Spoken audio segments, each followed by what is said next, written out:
with Subhas Agam.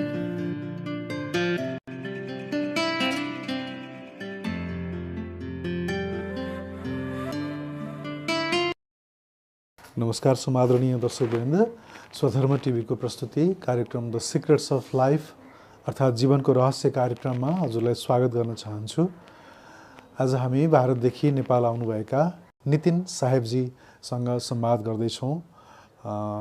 उहाँको जीवन र उहाँको साधनाका कुराहरू र उहाँले सिकाउने कुराहरूको बारेमा आज हामीले जान्नेछौँ र उहाँबाट जीवनको लागि चाहिने कुराहरू सिक्नेछौँ। आउनुहोस्, उहाँलाई स्वागत गरौँ। स्वागत छ कार्यक्रममा गुरुवर। नमस्कार। नेपाली कुछ समझते हैं? नहीं, नेपाली तो मुझे नहीं आती, लेकिन हिंदी में बात कर सकते हैं। अच्छा, ठीक है। तो हम ये जो प्रोग्राम है, ये जो कार्यक्रम है, इसमें नेपाल के, भारत के, जहाँ के भी दुनिया भर के संतों से मिलते हैं और उनसे बातें करते हैं। Specially we talk about the purpose of life. जो ये ज़िंदगी हमें मिली है, इसका असल में इसका काम क्या है, क्यों, उद्देश्य क्या है, हम यहाँ पर क्यों आए हैं, तो रीज़न बिहाइंड आवर एग्जिस्टेंस, जो हमारे यहाँ जीना है, ये जीना क्यों जीना है, कैसे जीना है, इसी के संबंध में हम उत्तर ढूंढते रहते हैं। तो आपसे पहली बार मुलाकात हुआ है, इसीलिए थोड़ा हम आपके बैकग्राउंड के संबंध में, थोड़ा आपका जो बचपन कैसा रहा और उसके बाद जो अध्यात्म में आपका आना हुआ है, उसके संबंध में थोड़ा जानेंगे, फिर हम मेन विषय में आएंगे। बिल्कुल। मैं अपने बारे में बताना चाहूँगा। मेरा नाम नितिन दास है और मैं भारत से बिलोंग करता हूँ। मेरा जन्म स्थान पंजाब रोपड़ में भाखड़ा डैम, जो एक बांध बना हुआ है, उसी की एक छोटी सी श्रृंखला नीचे है। एक हिस्सा है नंगल टाउन, कहते हैं उसको, नंगल डैम। वहाँ पर मेरा जन्म हुआ है और मेरा जो रिहाइश है वो मेरी हिमाचल की है। तो बचपन से ही परमात्मा के लिए हम लोग भटक रहे हैं और मालिक दया करते हैं, हमें रास्ता मिलता है, वो रास्ता देते हैं। धीरे धीरे हमारी चेतना जागृत होती है, हमें पता लगता है कि हम आखिर इस संसार में आए क्यों हैं। ये हमें तभी पता लग पाता है जब हम किसी गुरु की शरण में जाते हैं। तो ऐसे ही हमारे जीवन में भी बचपन से ही कुछ गुरु हमारे जीवन में आए, हमें कुछ पता लगा और हम आगे बढ़े। तो एक बड़ी लंबी कहानी है वैसे तो। ये हमारा यूट्यूब चैनल है, कहत कबीर सुनो भाई साधो नितिन दास। उसमें जो 100 नंबर का सत्संग है, उसमें मैंने पूरा डीप में बता रखा है, आप उसको देख के समझ सकते हैं।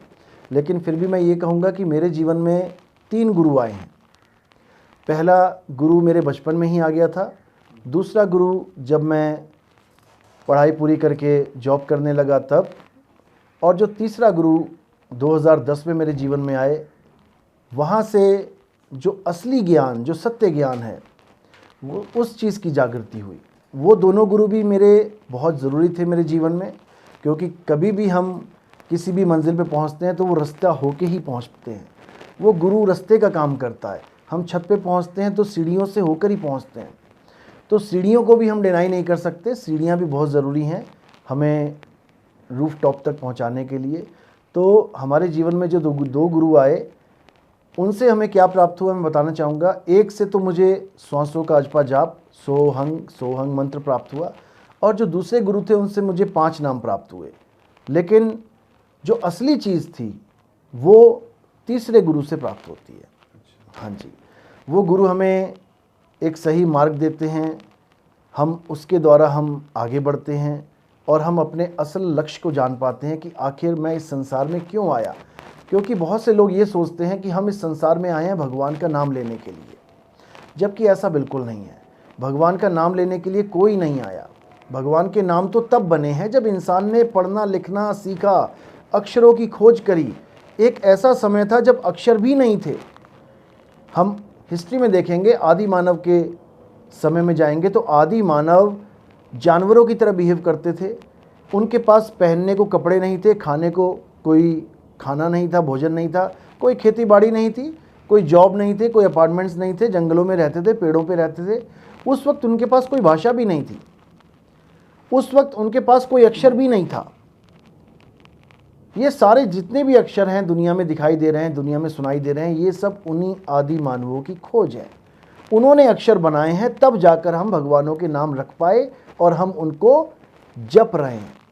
अगर वो आदि मानव अक्षर ना बनाते तो हमारे जीवन में कोई भगवान का नाम ही ना होता। लेकिन दोनों प्रकार के गुरुओं से हमें कुछ नाम प्राप्त हुए, ठीक है, उनको भी हम सलाम करते हैं, उनको भी हम नमस्कार करते हैं, लेकिन जो असली चीज़ है वो इन अक्षरों से परे है।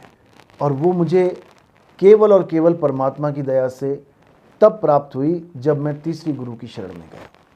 तो ये मेरी जो स्टोरी है, ये पूरी डिटेल में 100 नंबर सत्संग मैंने लिख रखा है, वहाँ पे डाल रखा है यूट्यूब चैनल पे। आप नितिन दास के सत्संग 100 पार्ट लिखेंगे, 100, तो वो आ जाएगा वहाँ पर। अच्छा, अब ये बता दीजिए कि दुनिया में बहुत से साधना के विधि के संबंध में गुरुजनों ने बोला है, कहा है, और अभी आपने जो नाम के संबंध में कहा कि नाम भी किसी ने शुरुआत किया है। बिल्कुल।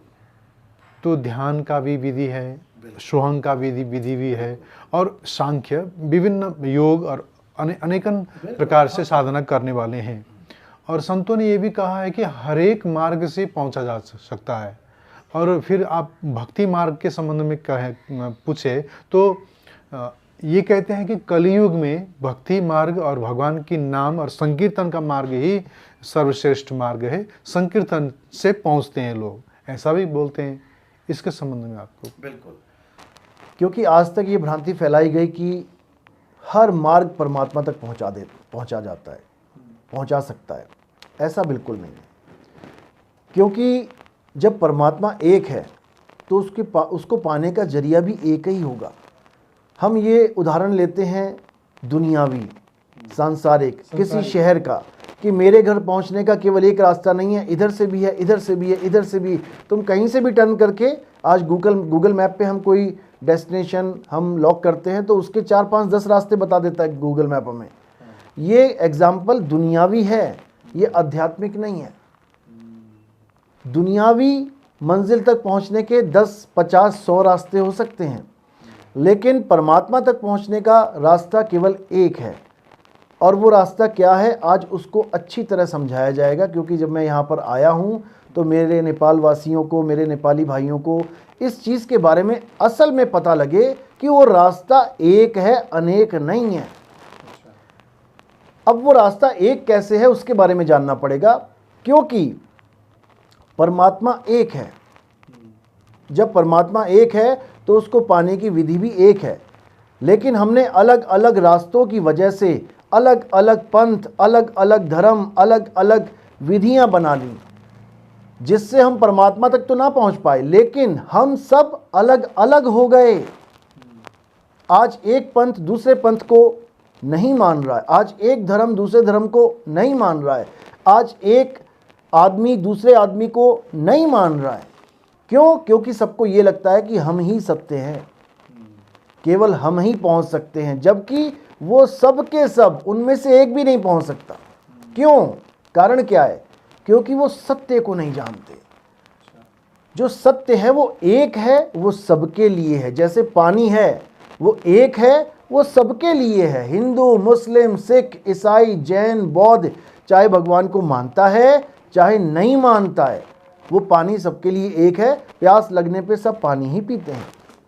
इसी प्रकार वो परमात्मा एक है, सबका है, सबके लिए है, लेकिन लोगों ने उसको अलग अलग विधियों के द्वारा प्राप्त करना चाहा, इसीलिए वो प्राप्त नहीं कर पाए और वो अपने धर्मों में कट्टर होकर अलग अलग हो बैठे। अब हमने ये विचार करना है कि वो एक विधि है तो क्या है, क्योंकि जितनी भी विधियां आई हैं ये सब इंसान के जन्म के बाद आई हैं। इंसान पैदा हुआ है तब जाकर उसने सारी विधियां बनाई। जब इंसान ही नहीं था तब परमात्मा को पाने की विधि क्या थी? क्योंकि जब इंसान नहीं है तो कोई नाम नहीं है, तो कोई धर्म नहीं है, तो कोई पंथ नहीं है। वो तब भी है जिसको हम सत्य कहते हैं, जिसको हम परमात्मा कहते हैं। और वो क्या है? वो आत्मा है। ये आदमी भी नहीं था, ये जानवर भी नहीं थे, ये संसार भी नहीं था, तब भी आत्मा थी, है और रहेगी। और आत्मा ही सत्य है। आत्मा को प्राप्त करना ही वो एकमात्र रास्ता है जिसके द्वारा हम परमात्मा को प्राप्त कर सकते हैं। जो बहुत सारे रास्ते हैं वो बिल्कुल अलग चीज़ है। कैसे? किसी ने प्रकाश को देखा, उसने प्रकाश की महिमा गाई, परमात्मा प्रकाश है, गॉड इज लाइट। किसी ने आवाज़ को सुना, उसने आवाज़ को परमात्मा कह दिया, गॉड इज साउंड। किसी ने श्वासों को जाना, उसने श्वासों को परमात्मा कह दिया कि श्वास है तो ये काया चल रही है, श्वास नहीं तो काया नहीं चल रही। लेकिन वो ये भी नहीं जान पाया कि किसकी वजह से सांस चल रही है। इसी प्रकार अलग अलग अक्षर, अलग अलग भाषाएं, अलग अलग रहना, खाना, पहनावा, अलग अलग शारीरिक क्रियाएं, अलग अलग योग साधनाएं, अलग अलग प्रकार के जितने भी भक्ति मार्ग हैं, ये सब इंसान को अलग अलग करके बैठ गए। अब अलग अलग होना आसान है। आप भी एक नया पंथ चला सकते हो, आप भी एक बाबा बन के बैठ जाओ, कुछ अलग से मंत्र देने शुरू कर दो, आप भी एक अलग रास्ता बना दोगे। और बचने के लिए क्या कहोगे? वो भी पहुंचा देंगे, हम भी पहुंचा देंगे। ये बचने के लिए बोला जाता है कि सब रास्ते वहीं पहुंच रहे हैं, ताकि तुम्हारे ऊपर कोई उंगली ना उठाए कि तुम सच्चे हो या नहीं हो, तुम्हारा मार्ग सच्चा है या नहीं है। जो लोग डरते हैं, जो लोग कन्फर्म नहीं है कि यही मार्ग सत्य है, वो ऐसी बातें करते हैं कि सब पहुंचा सकते हैं वहां तक। अगर सब पहुंचा सकते हैं वहां तक, तो सतगुरु का मतलब ही क्या रहा? दो वर्ड्स हैं, एक गुरु, एक सतगुरु। गुरु सब हैं, सब गुरु हैं, जितने भी आपको ज्ञान दे रहे हैं सब गुरु हैं। लेकिन सतगुरु क्या है? ये सत्य क्यों लगा है उसके आगे? इसका आपको कोई जवाब नहीं देगा। सत्य इसलिए लगा है क्योंकि केवल वही सच्चा है, बाकी सब अधूरे हैं। आजकल तो हर एक लोग सदगुरु बोलते हैं। बोलने से नहीं होता, बोलने से कुछ नहीं होता। नकली दवाई बनाने वाला कहता है ये दवाई असली है, बोलने से नहीं होता। जब वो जाएगी फॉरेंसिक जांच में, लैब में, तब दूध का दूध, पानी का पानी हो जाएगा। इसलिए पहले हमें ये जानना है कि हम सतगुरु कहें किसे। तो आपकी कशी में, आपकी जो कहने का आपका जो धारणा है, विचार है, तो नानक ने क्या कहा? नानक ने कहा कि नानक नाम जहाज है, जो चढ़े सो उतरे पार। बिल्कुल सही। तो नानक ने क्या क्या कह रहे हैं? जब आप अच्छी तरह समझो कि नानक क्या कह रहे हैं। नानक कह रहे हैं नानक नाम जहाज है, चढ़े से उतरे पार, कि नाम के जहाज से ही पार उतर सकते हैं। लेकिन नाम में और सतनाम में जमीन आसमान का अंतर है। नाम तो सभी दे रहे हैं, नेपाली गुरु नेपाली में नाम दे रहा है, अरबी गुरु अरबी में नाम दे रहा है, अंग्रेज गुरु अंग्रेजी में नाम दे रहा है, हिंदुस्तानी गुरु हिंदुस्तानी में नाम दे रहा है। लेकिन नानक साहब ने केवल नाम नहीं बोला, उसके आगे सत लगाया। एको सत नाम, कर्ता पुरुष, निर्भव निर्वैर, अकाल मूरत, अजूनी सैभंग, गुर प्रसाद। नानक साहब ने कहा कि सत नाम को जानो। नाम तो बहुत सारे हैं, राम, कृष्ण, हनुमान, शिव, गॉड, अल्लाह, वाहिगुरु, ये सब नाम हैं। लेकिन किसने बनाए? इंसान ने। इंसानों के द्वारा बनाए हुए नामों को जप के मुक्ति नहीं मिल सकती, क्योंकि आप बना दो 10 और।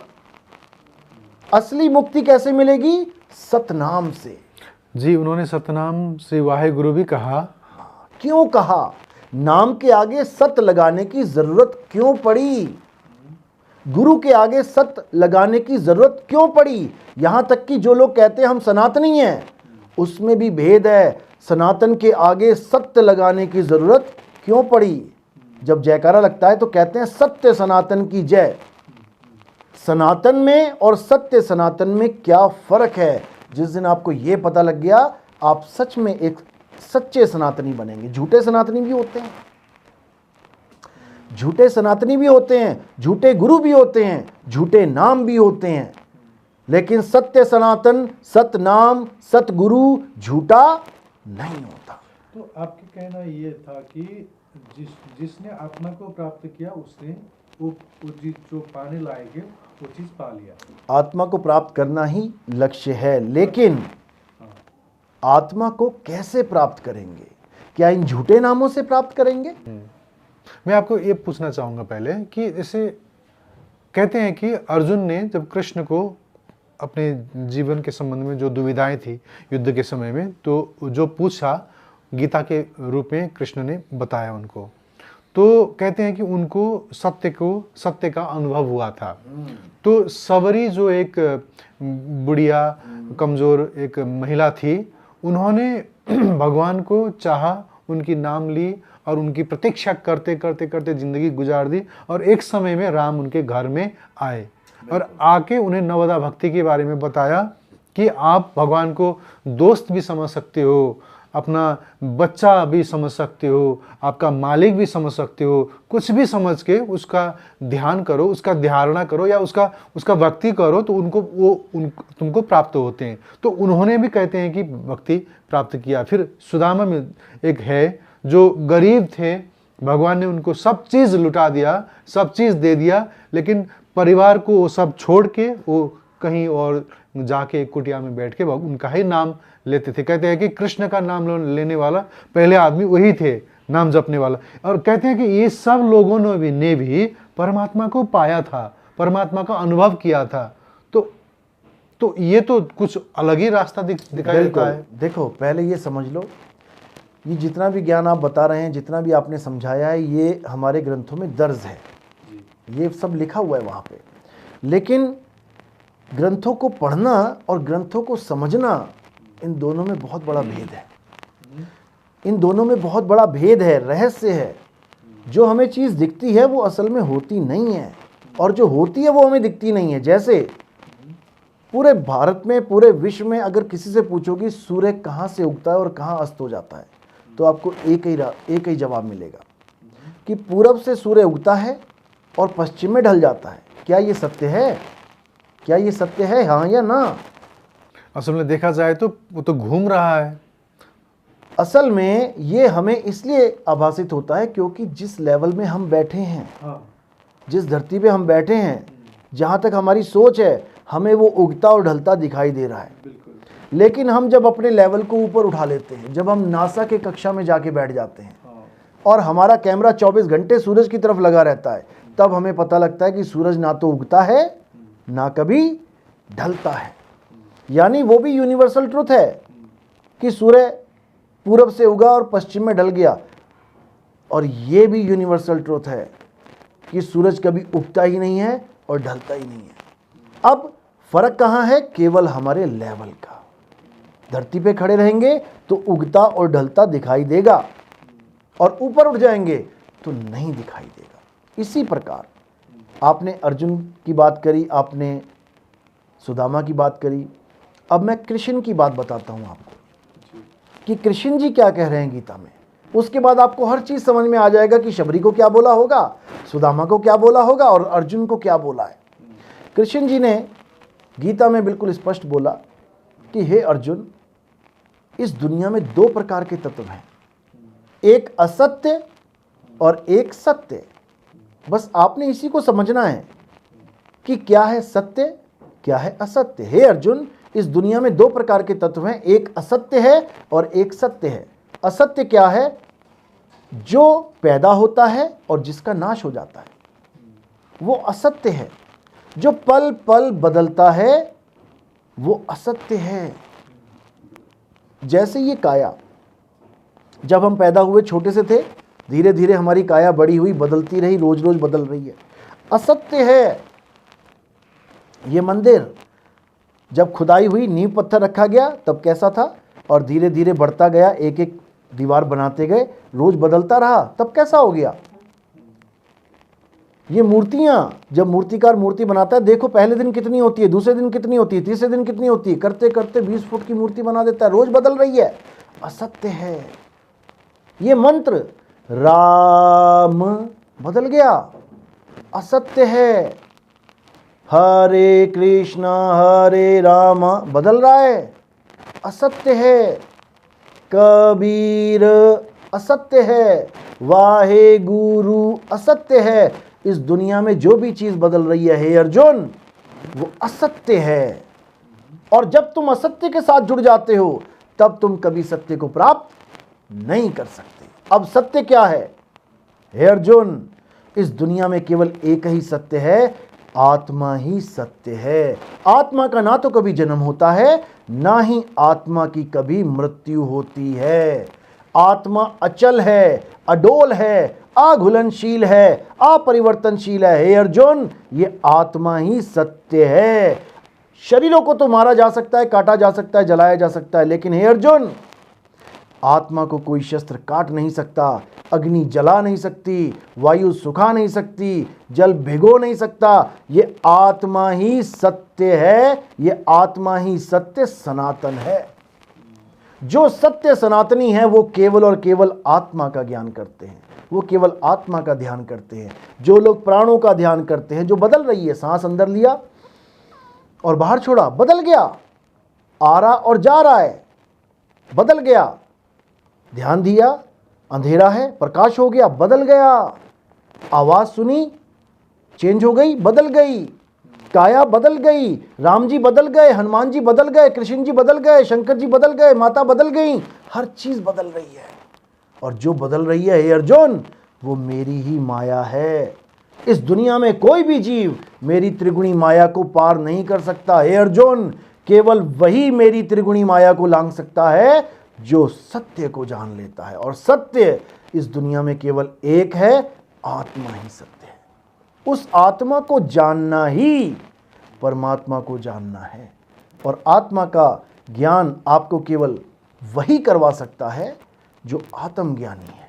अच्छा, ये बताइए, जब आत्मा को जानते हैं कोई, जब आत्मा को पहचानता है कोई, जब आत्मा से उसका मिलन होता है, तो होता क्या है?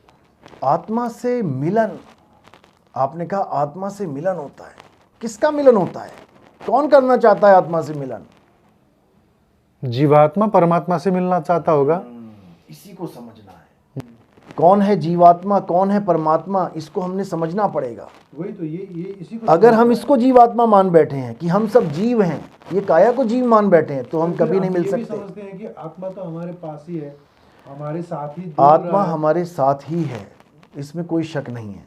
युगों युगों से हमारे साथ है, इसमें कोई शक नहीं है। लेकिन हम आत्म ज्ञान को प्राप्त नहीं कर पाए, इसलिए वो पास होती हुई दूर है। अब करना क्या है? हर प्रकार के मंत्र, जंत्र, तंत्र, योग, साधना, प्राणायाम, क्रिया, जितनी भी जो भी आपके आज तक सुना है, उस सबको छोड़ देना है, क्योंकि वो सब असत्य से जुड़े हुए हैं। अब किसको प्राप्त करना है? केवल और केवल आत्मा को। और कैसे प्राप्त करना है? अध्याय 4 34वां श्लोक।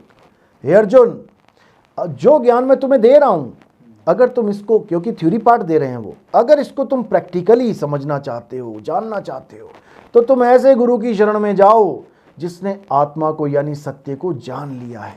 वही तुम्हें तुम्हारी आत्मा का ज्ञान करवा सकता है। एक बार आत्मा का ज्ञान हो जाने पर हे अर्जुन, तुम कभी असत्य को प्राप्त नहीं करोगे। यानी कि एक बार आत्मा को जानने के बाद तुम ना तो अपने आप को शरीर समझोगे और ना ही मुझे शरीर समझोगे, क्योंकि हे अर्जुन, हम और तुम ये शरीर नहीं हैं। शरीर तो इस जीवात्मा के कपड़े हैं, आज धारण किए हैं, कल को उतार देंगे। तो हम और तुम क्या हैं? जब तक हमने ये नहीं जाना, तब तक हम परमात्मा को नहीं जान सकते।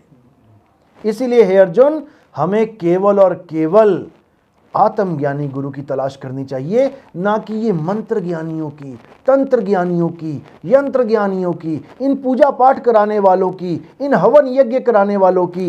इन सब की हमारे जिंदगी में कोई ज़रूरत ही नहीं है। अगर हम केवल एक सत्य के पुजारी हैं, एक सत्य को प्राप्त करना चाहते हैं तो।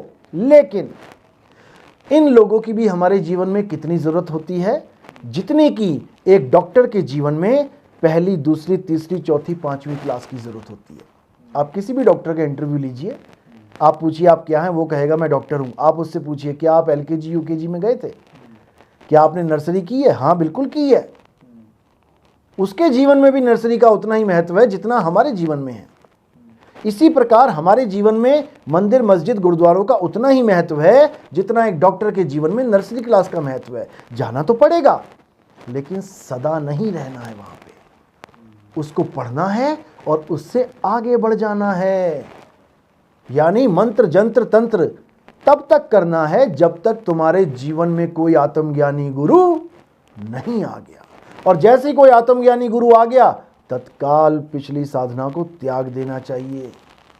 आपने 12वीं क्लास कर ली, अब अगर आपने कॉलेज जाना है, तत्काल आपको 12वीं क्लास की बिल्डिंग, 12वीं क्लास के टीचर, 12वीं क्लास की सारी स्टडी, सारी किताबें, सारी यूनिफॉर्म त्याग देनी चाहिए और आपको आगे बढ़ जाना चाहिए। तब जाके आप ग्रेजुएट हो पाएंगे, नहीं तो आप नहीं हो सकते। यही अर्जुन को समझाया गया कि हे अर्जुन, आप अध्याय 3 पढ़िए, 11, 12, 13, 14, 15, 16 श्लोक में यही बताया गया है। हे अर्जुन, जो देवी देवताओं की पूजा नहीं करते, जो हवन यज्ञ नहीं करते, जो बचा हुआ अन्य प्रसाद रूप में ग्रहण नहीं करते, वो सब पापी हैं, वो पापी हैं, नरकों में जाएंगे। किंतु हम भी नहीं देवताओं को पूजते, हम भी नहीं प्रसाद ग्रहण करते देवताओं का, हम भी नहीं यज्ञ करते, तो इसका मतलब क्या हम भी पापी हैं? बिल्कुल नहीं। अध्याय 3 17 श्लोक में क्या बोला गया? किंतु जो आदमी अपनी आत्मा में रमण करते हैं, जो मनुष्य अपनी आत्मा में तृप्त हैं, जो मनुष्य अपनी आत्मा में संतुष्ट हैं, हे अर्जुन, उनके लिए कोई धार्मिक कर्म कर्तव्य लागू ही नहीं होता। उनको अपने पूरे जीवन काल में एक बार भी मंदिर जाने की जरूरत नहीं है, एक बार भी मस्जिद जाने की जरूरत नहीं है, एक बार भी गुरुद्वारे या चर्च जाने की जरूरत नहीं है। बिल्कुल उसी तरह जिस तरह आप कॉलेज में चले गए, अब आपको एक भी बार 12th क्लास में जाने की जरूरत नहीं है। बस इसी को समझना। अब ये बताइए, मैं ये पूछ रहा था कि आत्मा का जब आपको मिलन होता है या प्राप्त होता है या नॉलेज होता है, तो होता क्या है? क्या बात है। जब आत्मा का मिलन होता है, पहले तो ये हम वर्ड ही नहीं बोलेंगे कि मिलन होता है। जब हम रियलाइजेशन, अटेनमेंट, जब हम ये जान पाते हैं कि हम ही आत्मा है, क्योंकि हम ही आत्मा है और कोई नहीं है। हम अपने असली स्वरूप को भूल बैठे हैं और हम जीव स्वरूप बने बैठे हैं। किस प्रकार? जैसे एक कुत्ते को एक कमरे में बंद कर दिया गया। अब कितने कुत्ते हैं कमरे में? कितने कुत्ते हैं? एक कुत्ते को एक कमरे में बंद किया, एक कुत्ता है, एक ही है। अब हमने उस कुत्ते के आगे उसी कमरे में एक शीशा लगा दिया। अब कितने कुत्ते हो गए कमरे में? कितने हुए? एक ही कुत्ता है। Very good. ये सवाल मैं जिससे भी पूछता हूं वो क्या बोलते हैं कि 2 हो गए। जो ये बोल दे कि 2 हो गए, वो जीव हो गया। और जो ये जाने कि मैं ही हूं, एक ही है, वो आत्मा हो गया। अब वो कुत्ता उस शीशे में देखकर भौंकना चालू करता है, भौंक भौंक के मर जाता है। अब वो जीव अवस्था में आ गया। अब करना क्या है? गुरु क्या करेगा? असत्य को छुड़वा देगा। यानी खुद से भिन्न अगर वो किसी भी वस्तु को जान रहा है, खुद से भिन्न अगर वो किसी भी वस्तु को सत्य मान के बैठा है, खुद से भिन्न वो किसी भी भगवान के नाम का जाप कर रहा है, खुद से भिन्न वो किसी भी मंदिर मस्जिद गुरुद्वारे में जाके पूजा पाठ कर रहा है, खुद से भिन्न वो किसी भी शरीर की क्रियाकलापों को कर रहा है, तो वो खुद से दूर है। इसीलिए कबीर साहब भी ये बात कहते हैं। कबीर साहब ने अपनी वाणियों में शब्द का जिक्र किया है। शब्द का मतलब कोई हिंदी, पंजाबी, उर्दू, फारसी का शब्द नहीं। शब्द का मतलब होता है तुम्हारा सत्य स्वरूप। कबीर साहब कह रहे हैं, हम हैं शब्द शब्द हम माही, हमसे भिन्न और कछु नाही। शब्द न भिन्न से देही, और कहें कबीर हम शब्द से नहीं। कबीर साहब समझा रहे हैं कि हे जीव, जब तक तुम ये नहीं समझ जाते कि तुम आत्मा हो, तुम्हारा सत्य स्वरूप आत्मा है, तब तक तुम कभी भी अपनी जीव दशा से अलग नहीं हो सकते। यानी तुम हमेशा परमात्मा से, आत्मा से दूर ही रहोगे। अगर तुम अपने आप को सतगुरु की शरण में रख के, उसके द्वारा प्राप्त हुए ज्ञान को अपने जीवन में धारण करके सत भक्ति करते हो, केवल भक्ति नहीं, भक्ति तो बहुत प्रकार की है, सत भक्ति यानी सच्ची भक्ति। और सच्ची भक्ति कैसे करते हो? सतनाम के द्वारा, केवल नाम के द्वारा नहीं कि मन आया तो राम जप लिया, मन आया तो अल्लाह जप लिया, मन आया तो वाहिगुरु जप लिया। ये सब इंसानों के बनाए हुए अक्षर हैं, ये सब इंसानों के बनाए हुए खेल हैं। इंसानों की बनाई हुई चीज़ों से ऊपर उठो, उसको जानो जो स्वयं से है, जो सदा से है, और वो केवल आत्मा है। आत्म तत्व को जान लोगे तब तुम्हारी ये भ्रांति खत्म हो जाएगी कि तुमसे भिन्न और कुछ है, तुमसे भिन्न और कुछ नहीं है। ये सब मायावी संसार है। जो आंखों से दिखाई दे रहा है वो सब माया है। मंदिर आंखों से दिख रहा है, माया है। मूर्ति आंखों से दिख रही है, माया है। जिसके बारे में बोला गया है, गो गोचर जहां लग मन जाई और तहां लग माया जानो भाई। यानी इस आंखों से दिखने वाली हर चीज बदल रही है, हर चीज माया है, और जो माया नहीं है वो आत्मा है। अब तुम अपनी आत्मा को ना जानने के कारण तुम उसको जान रहे हो जो चीज दिख रही है। हिंदू दिख रहा है, मुसलमान दिख रहा है, मस्जिद दिख रही है, चर्च दिख रहा है, गुरुद्वारा दिख रहा है, सब कुछ दिख रहा है। जो दिखे सो माया संतो, जो दिखे सो माया। कबीर साहब कहते हैं इसी देखने दिखाने में सारे उलझे पड़े हैं। उसको देखो जो दिखता ही नहीं है। तुम उसको देख रहे हो जो दिख रहा है, और जो दिख रहा है वो केवल और केवल माया है। यही अर्जुन को समझाया जा रहा है कि हे अर्जुन, जो शरीर तुम्हें दिखाई दे रहा है ये शरीर मैं नहीं हूं, मैं इंद्रियां नहीं हूं। ये 10 इंद्रियां हैं, 5 ज्ञान इंद्रियां, 5 कर्म इंद्रियां। ये इंद्रियां मैं नहीं हूं, मैं इंद्रियतीत हूं।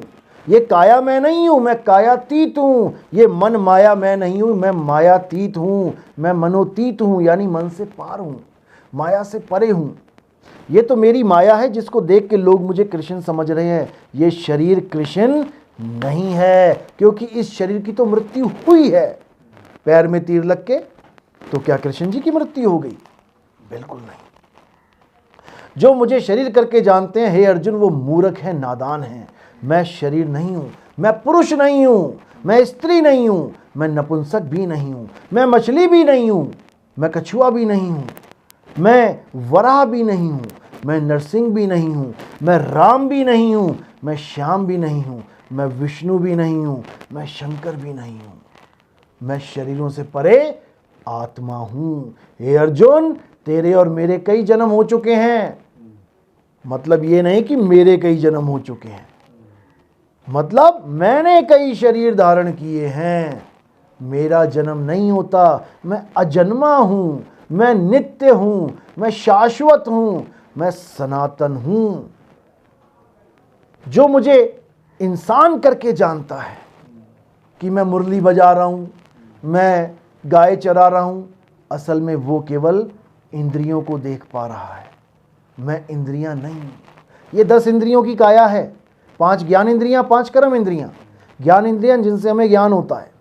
आंख से ज्ञान होता है, लाल है, पीला है, काला है, हरा है। नाक से ज्ञान होता है, खुशबू है, बदबू है। चमड़ी से ज्ञान होता है, ठंडा है, गर्म है। जीभ से ज्ञान होता है, कड़वा है, मीठा है। कान से ज्ञान होता है, शेर दहाड़ा या बिल्ली रोई, कुत्ता भौंका या आदमी है। ये 5 ज्ञान इंद्रियां हैं। और कर्म इंद्रियां हाथ, पैर, मुंह, लिंग और गुदा। अब हर आदमी क्या देख रहा है? केवल 10 इंद्रियों को देख रहा है। ये 10 इंद्रियां बैठी हैं, वो 10 इंद्रियां बैठी हैं। 10 10 10 10 सारे संसार में जो भी तुम देख रहे हो, जितने भी इंसान तुम देख रहे हो, तुम 10 इंद्रियों को ही देख रहे हो। लेकिन जो कृष्ण हैं वो इंद्रियतीत हैं। तुम कृष्ण को देख ही नहीं सकते।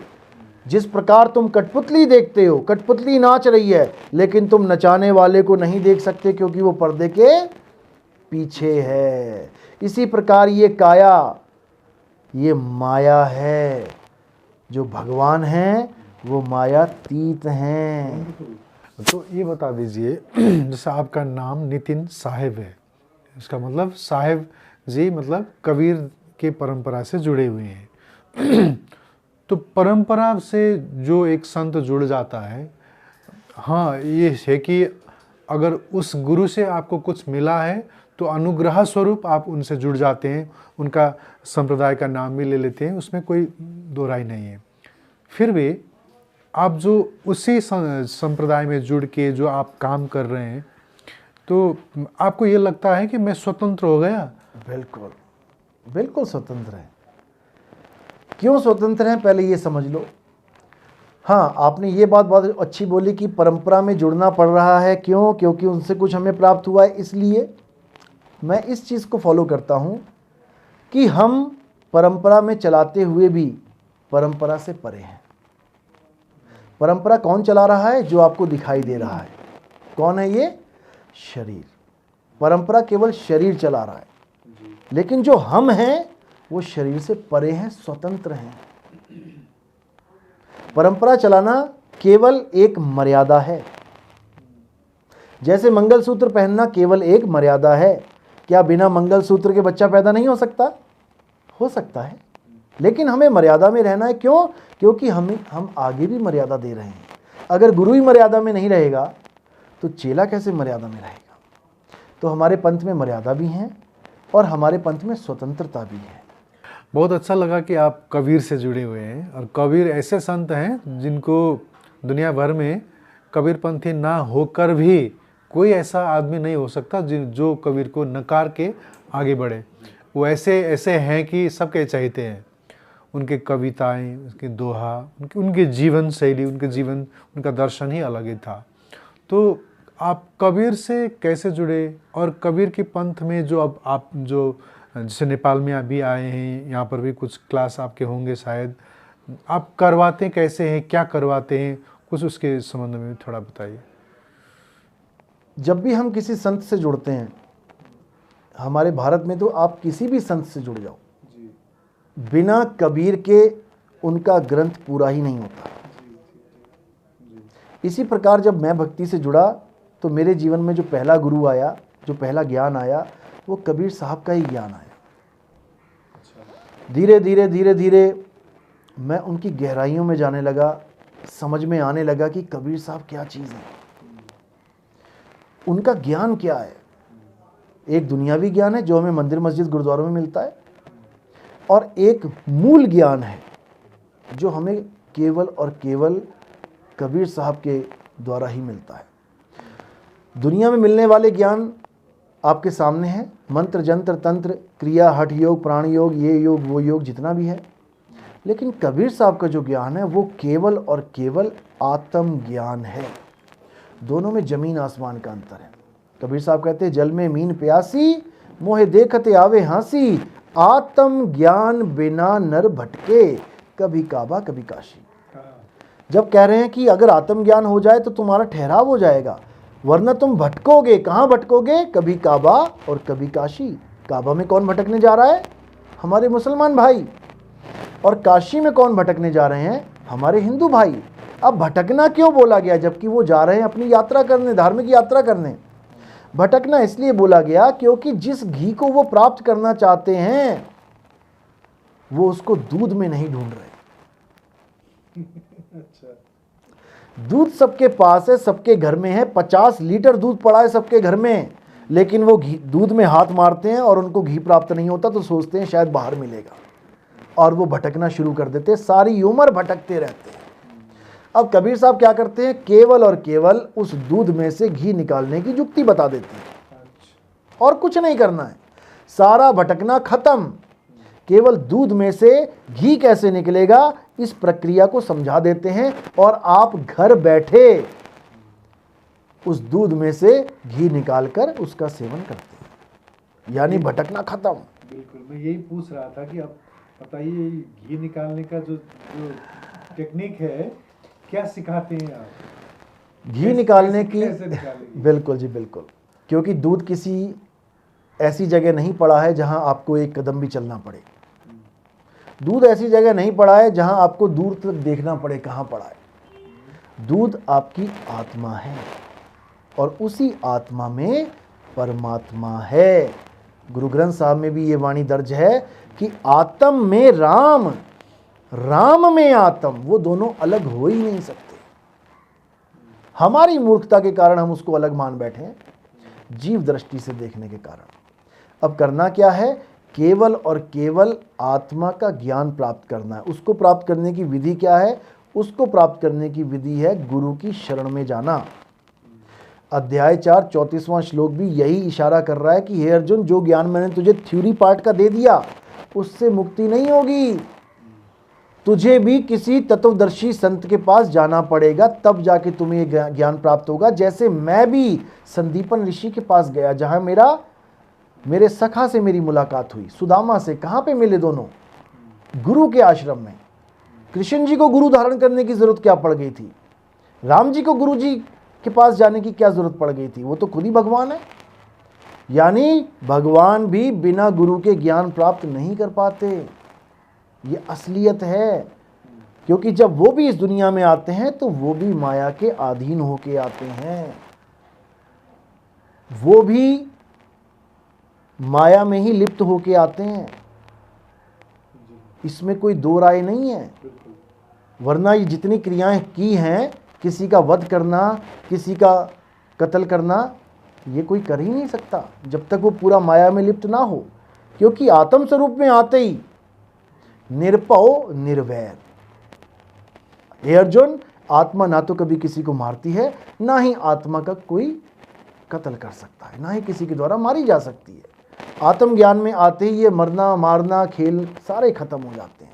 जब हम जीव दृष्टि में आ जाते हैं तब ये सारे खेल शुरू हो जाते हैं। तो इसी प्रकार आत्मज्ञान प्राप्त करने के लिए हमें क्या करना पड़ता है? पहले हमें गुरु की शरण में जाना पड़ता है। और उससे भी पहले हमें क्या करना पड़ता है? हमें पहले विवेक के द्वारा ये जानना पड़ता है कि मैं किस गुरु की शरण में जाऊं। कबीर साहब समझा रहे हैं, गुरु मेरे सब ही बड़े, अपनी अपनी ठौर, शब्द विवेकी पारखी, सो माथे का मोर। गुरु मेरे सभी बड़े। कोई एलकेजी का गुरु है, उसको भी सलाम। कोई फर्स्ट क्लास का गुरु, सेकंड क्लास का गुरु, 10वीं 12वीं का गुरु, कॉलेज का गुरु, सबको सलाम। लेकिन जो पीएचडी का गुरु है वो मेरे सिर का मोर है। यानी वही मुझे पार कर सकता है, उसको मुझे पहचानना पड़ेगा। केवल मंत्र जपने वाले गुरु के पास मैं बैठा रहूं सारी उम्र, मेरा कल्याण नहीं होगा। केवल सोहंग सोहंग अजपा जाप वाले के पास बैठा रहूंगा, मेरा कल्याण नहीं होगा। कोई अनहद नाद वाले के पास बैठूंगा, कान में उंगलियां डाल के मुझे नादे सुनवाएगा, उससे मेरा कल्याण नहीं होगा। मेरा कल्याण किससे होगा? मेरा कल्याण खुद को जानने से होगा, अपनी आत्मा को जानने से होगा। और ये आपने कहा कि गुरु चाहिए पहली बार। बिल्कुल, बिना गुरु के कुछ नहीं। सबसे पहले आपको विवेक चाहिए। पहले आपको पता लगना चाहिए कि क्या मैं सही गुरु के पास पहुंच गया हूं। जब आप मार्केट जाते हो तो क्या आप केवल सामान लेने जाते हो? बिल्कुल नहीं। आप आलू भी लेने जाते हो तो आप आलू को घुमा घुमा के देखते हो कहीं छेद तो नहीं है। अगर आपका उद्देश्य केवल आलू लेना है तो कैसा भी आलू ले आओ। आपका उद्देश्य सही आलू लाना है, अच्छा माल लेके आना है, तो आप परख करोगे। केवल गुरु बनाना हमारा उद्देश्य नहीं होना चाहिए। हमारा उद्देश्य सतगुरु धारण होना चाहिए कि हम सच्चे गुरु की शरण में जाएं। तो पहले हमें यह जानना पड़ेगा कि झूठा गुरु कौन है। अगर हम कोई सामान लेने जा रहे हैं तो हमें यह पता होना चाहिए कि क्या गलत सामान भी होता है मार्केट में, तभी तो हम परख कर पाएंगे। तो हमें पहले यह जानना पड़ेगा असली और नकली में फर्क क्या है। आपने किसी से नोट लिया, अब मैं इंडिया का नोट आपको पकड़ाऊं, नेपाली नोट तो आप पहचान जाओगे असली है कि नकली है, सरकार ने सब बता रखा है। मैं आपको जर्मनी का नोट दे दूं, आपको इंग्लैंड का, कनाडा का नोट दे दूं, आप उसको देख के पहचान ही नहीं पाओगे असली है कि नकली, क्योंकि आपको पता ही नहीं है कि असली और नकली की पहचान क्या है। तो सबसे पहले नोट लेना बात की बात है, हालांकि नोट ही चाहिए, लेकिन बाद में हाथ लगाना। पहले तुम्हें यह पता होना चाहिए कि जो मैं लेने जा रहा हूं मुझे पता भी है कि असली क्या होता है और नकली क्या होता है। अगर आपको यह पता है तो आप निडर होके उस नोट को हाथ में लेके 2 सेकंड में बता देंगे असली है कि नकली। लेकिन तभी बता पाएंगे जब आप विवेकी होंगे। इसलिए साहिब ने कहा, गुरु मेरे सभी बड़े, अपनी अपनी ठौर, यानी उनकी ठौर है। कोई नीचे लेवल का, कोई उससे ऊपर, कोई उससे ऊपर। क्योंकि आपका पहला सवाल यह था कि सब गुरु वहां तक पहुंचा सकते हैं? नहीं पहुंचा सकते। क्या सब गुरु आपको पीएचडी करवा सकते हैं? क्या सब गुरु आपको डॉक्टर बना सकते हैं? क्या सब गुरु आपको इंजीनियर बना सकते हैं? नहीं बना सकते। लेकिन हर गुरु का योगदान होगा आपके जीवन में इंजीनियर बनाने के लिए। एलकेजी वाला गुरु का भी योगदान है, पहली क्लास का गुरु भी योगदान करके गया है, दूसरी वाला भी, तीसरी वाला भी, 10वीं वाला भी, 12वीं वाला भी। हर गुरु का छोटा छोटा छोटा योगदान आपके जीवन में है, लेकिन सब आपको डॉक्टर नहीं बना सकते। डॉक्टर कौन बनाएगा? जब आप MBBS में एडमिशन लोगे, वो गुरु आपके जीवन में सर्वश्रेष्ठ गुरु कहलाएगा। गुरु वो भी सही हैं, बड़े हैं, लेकिन सिर का मौर नहीं है। सिर का मौर का मतलब होता है सेहरा। जैसे शादी है किसी की, एक से एक अमीर आता है शादी में, हजारों लाखों रुपए के कपड़े पहन के आते हैं शादी में, लेकिन लड़की क्या किसी के गले में माला डाल देगी क्या? लड़की केवल उसके गले में माला डालेगी जिसके सिर पे मौर बंधा है, जिसके सिर पे सेहरा बंधा है। इसी प्रकार गुरु मेरे बहुत हैं, लेकिन सतगुरु वो होता है जो तुम्हें असली और नकली की पहचान बता देता है। जी, तो ये बताइए कि आप तो भारत में रहते होंगे, तो अगर आप कोई अमुक आदमी ये इंटरव्यू देख रहा है, बहुत अच्छा लगा, तो आपसे कनेक्ट होना चाहेगा, बिल्कुल, और हमसे आपसे कनेक्ट होकर साधनाएं करना चाहेगा, तो बिल्कुल। कैसे साधना करते हैं, करवाते हैं आप? बिल्कुल जी, हमसे बहुत से लोग कनेक्ट हैं, और मैं वर्ल्ड वाइड चलता ही रहता हूँ, विदेशों में भी जाता हूँ मैं, केवल भारत में ही नहीं है। भारत में तो हमारा ये सिस्टम है कि हम 365 दिनों में 500 सत्संग करते हैं। हमारा रोज सत्संग होता है, एक दिन में 2-2, 3-3, 4-4 भी सत्संग होते हैं, अलग अलग शहरों में, क्योंकि मैं लगातार चलता ही रहता हूँ। कन्याकुमारी से अपना कश्मीर से स्टार्ट करते हैं, कन्याकुमारी तक जाते हैं, हर जिले को, हर स्टेट को कवर करते हुए जाते हैं। अब अकेले चलते हैं? बिल्कुल अकेले चलते हैं जी, आपके पास हमारे कोई साथ और कोई संगत नहीं। भी? संगत हमारी हजारों लाखों में, लेकिन चलता मैं अकेला ही हूँ। हाँ, कोई चाहता है कि 2-4 सत्संग गुरुजी मैं आपके साथ अटेंड करना चाहता हूँ, कोई गुजराती भाई है कह रहा है 2-4 जिलों में जाना चाहता हूँ, ठीक है बैठ जाओ।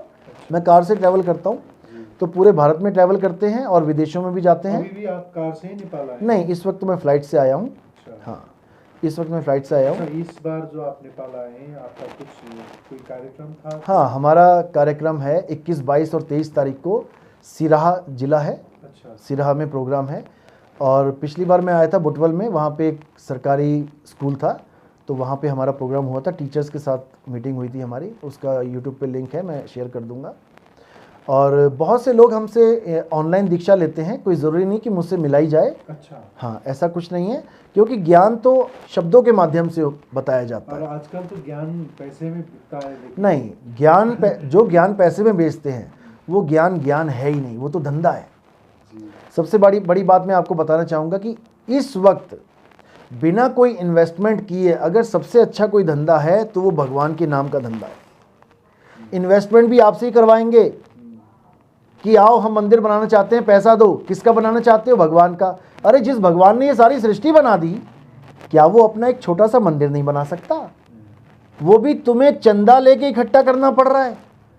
ऐसा कौन सा भगवान है जिसको आप अपना मकान भी बनाते हो तो क्या आप चंदा मांगते हो किसी से? जब एक छोटा सा इंसान अपना घर अपनी मेहनत की कमाई से बनाना पसंद करता है बिना दान मांगे, तो वो भगवान क्या आपके 2-2, 4-4 रुपए का मोहताज है? और वो भगवान कैसा, जो एक मंदिर में जाके बैठ जाए और भगवान के बाहर से ताला लगा के लोग चले जाएं। भगवान अंदर बंद है और बाहर से ताला लग गया। आपके मकान में जब तक आप रहते हो, क्या आज तक ऐसा हुआ है कि बाहर से ताला लगा हो? जब तक आप अपने घर में बैठे हो, बाहर से ताला लग ही नहीं सकता, क्योंकि ताले का मतलब ये होता है कि अंदर कोई नहीं है। जब आप घर छोड़ के जाते हो, भले पिछली गली में जाना है, आप ताला लगा के जाते हो। इसी प्रकार अगर आप मंदिर के बाहर घूम रहे हो और उस पर ताला लग रहा है, तो इसका मतलब आप समझ जाओ कि इस मंदिर में कोई नहीं है। तो आपका कहने का मतलब ये है कि आपसे जुड़ने के लिए, आपका साधना जो होता है उसमें जुड़ने के लिए कुछ भी नहीं लगता? बिल्कुल भी नहीं लगता, एक पैसा नहीं लगता। जैसे लोग करवाते हैं कि शिविर करवाते हैं, शिविर में जाना होता है, यही तो धंधा है, यही तो बिजनेस है। हाँ।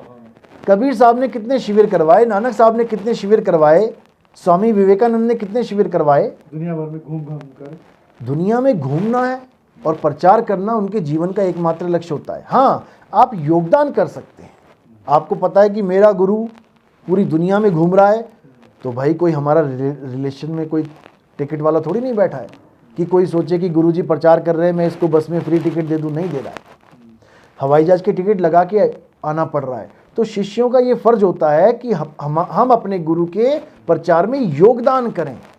ये फिक्स प्राइस नहीं होता है कि तुम इतने का शिवर 3100 का, 4100 का, 5100 का, बिल्कुल नहीं। हम नाम दीक्षा देते हैं बिल्कुल फ्री, क्योंकि नाम दीक्षा का मतलब है जन्म मरण से मुक्ति, और जन्म मरण से मुक्ति पैसे दे के नहीं होती, वरना सारे करोड़पति खरीद लेते मुक्ति को। ये बिल्कुल फ्री सौदा है। लेकिन हम पात्रता देखते हैं, अगर सामने वाला कुपात्र है तो हम उसको दीक्षा नहीं देते। कुपात्र कैसे? नंबर 1 पे जीव हिंसा ना करने वाला हो, किसी जीव की गर्दन ना काटे, क्योंकि अगर किसी को कष्ट दे रहा है तो उसे 100% कष्ट मिलेगा ही मिलेगा, क्योंकि इस धरती का एक ही कानून है, इस लोक का एक ही कानून है, जो करोगे सो भरोगे। इससे भगवान कृष्ण भी नहीं बचे, इससे भगवान राम भी नहीं बचे, इससे विष्णु जी भी नहीं बचे, तो एक आम इंसान कैसे बचेगा? विष्णु जी ने नारद के साथ एक खिलवाड़ किया, उसको बंदर का मुंह दे दिया स्वयंवर में। नारद ने श्राप दिया विष्णु जी को कि तू भी स्त्री के कारण तड़पेगा, आना पड़ा ना राम बन के। राम ने बाली का वध किया छुप के, धोखे से। बाली ने मरते मरते श्राप दिया, जैसे तूने मुझे मारा है मैं भी तुझे मारूंगा, आना पड़ा ना कृष्ण बन के, और तीर खाना पड़ा ना पैर में। तो जब भगवानों को भी उनके कर्मों का फल मिल रहा है, तो आपको क्या लगता है, आपने बकरी की गर्दन काट दी, मुर्गी की गर्दन काट दी, तो आपकी गर्दन क्या सेफ रहेगी? इस गलत फहमी में कभी मत रहना कि आपकी गर्दन सेफ रहेगी। आपको पता ही नहीं है कि हिंदू धर्म में नियम क्या हैं, कोई बता ही नहीं रहा है। मुस्लिम, सिख, ईसाई, जैसे माता पिता जब बच्चे को मांस मछली खिलाते हैं, ऐसे कहा जाता है कि जब एक औरत प्रेग्नेंट हो जाती है तो उनके शरीर के लिए, सेहत के लिए आपको मुर्गी खाना पड़ेगा और बकरी का सूप खाना पड़ेगा। तो ऐसा ट्रेडिशन है, जहाँ पर भी देखा जाए तो ऐसा करते हैं लोग। तो मैं ये कह रहा कि वो बच्चा जो, उसको कुछ भी पता नहीं, वो पेट में है या बाहर निकल गया है, कुछ भी पता नहीं उसको, उसकी माँ उसको खिला रही है, अब उसको क्या होगा? आप पहले ये समझ लें कि किसी भी बच्चे को या किसी भी माँ को मुर्गा बकरा नहीं चाहिए। हाँ, वो तो है। उसको क्या चाहिए? उसको कैल्शियम चाहिए, आयरन चाहिए, फास्फोरस चाहिए, उसको एसेंशियल विटामिन्स, प्रोटीन्स चाहिए। अब मुर्गे में क्या है ये डॉक्टर बता रहा है आपको।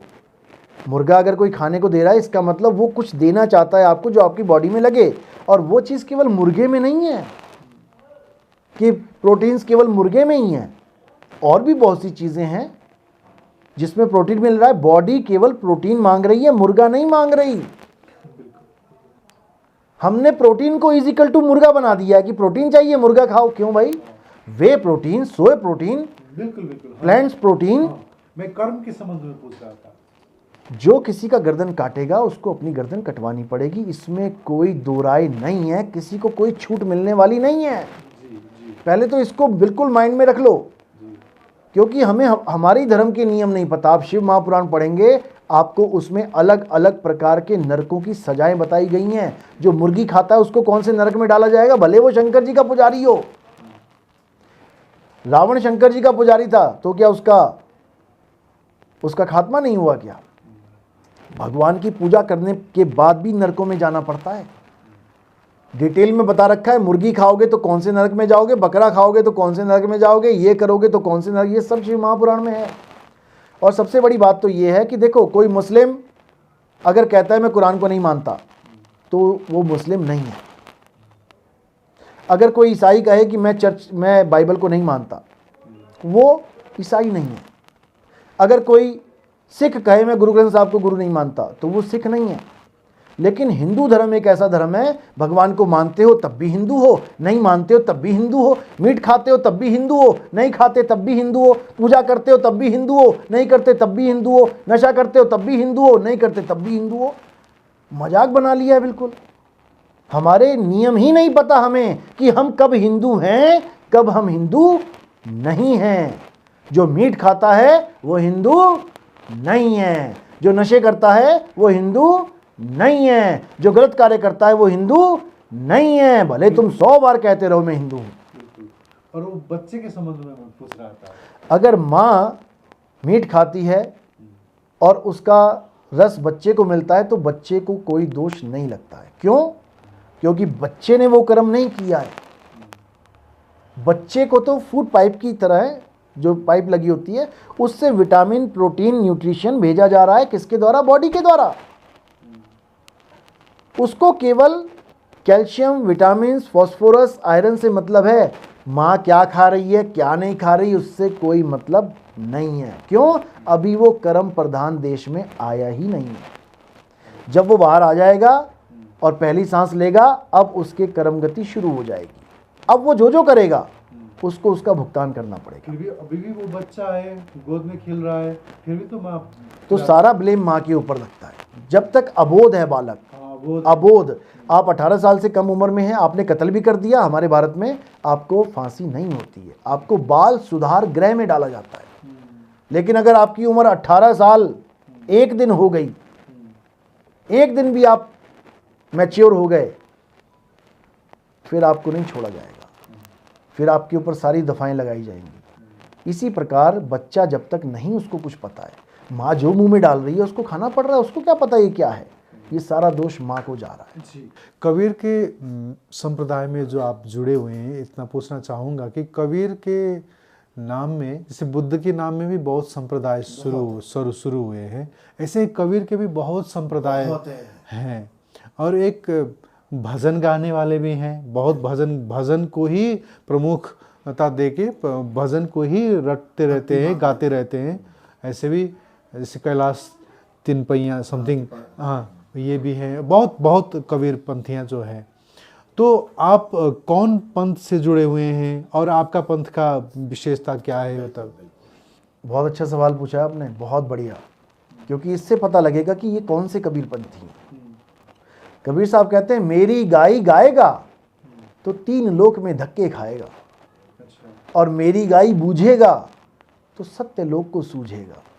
वो कह रहे हैं, अगर केवल मेरे भजन जो मैंने गाए हैं उन्हीं को तुम गा गा के रात काली कर रहे हो तो तुम नरकों में जाओगे। मेरी गाई गाएगा और 3 लोक में धक्के खाएगा, कुत्ता, बिल्ली, हाथी, घोड़ा बन के घूमना पड़ेगा तुझे, क्योंकि मैं तेरे गाने के लिए ये गा के नहीं गया, तुझे समझाने के लिए गा के गया हूँ। मेरी बात को समझना है कि मैंने क्या बोला है, और तू उस बात को समझ नहीं रहा और केवल गा गा के समय बर्बाद कर रहा है। एक एक मिनट तेरा कीमती है। तो कबीर साहब यही समझा रहे हैं कि मेरी गाई गाएगा। अगर जो मैंने भजन गाए हैं और तू उसको गा गा के पैसे कमा रहा है, यूट्यूब चैनल बना रहा है और दुनिया को केवल गा गा के खुश करने में लगा है, बड़ा नाम कमा रहा है, तो तुम्हें जन्म मरण में जाना पड़ेगा, लख 84 में जाना पड़ेगा। मेरी गाई गाएगा 3 लोक में धक्के खाएगा, मेरी गाई बूझेगा। कि कबीर ने ऐसा क्यों बोला, कौन सी भक्ति करने के लिए कबीर ने बोला, तब समझ लो कि सत्य लोक को सूझेगा, तब तुम्हारी मुक्ति 100% होगी। तो साहिब कह रहे हैं, मेरी गाई बूझेगा सत्य लोक को सूझेगा।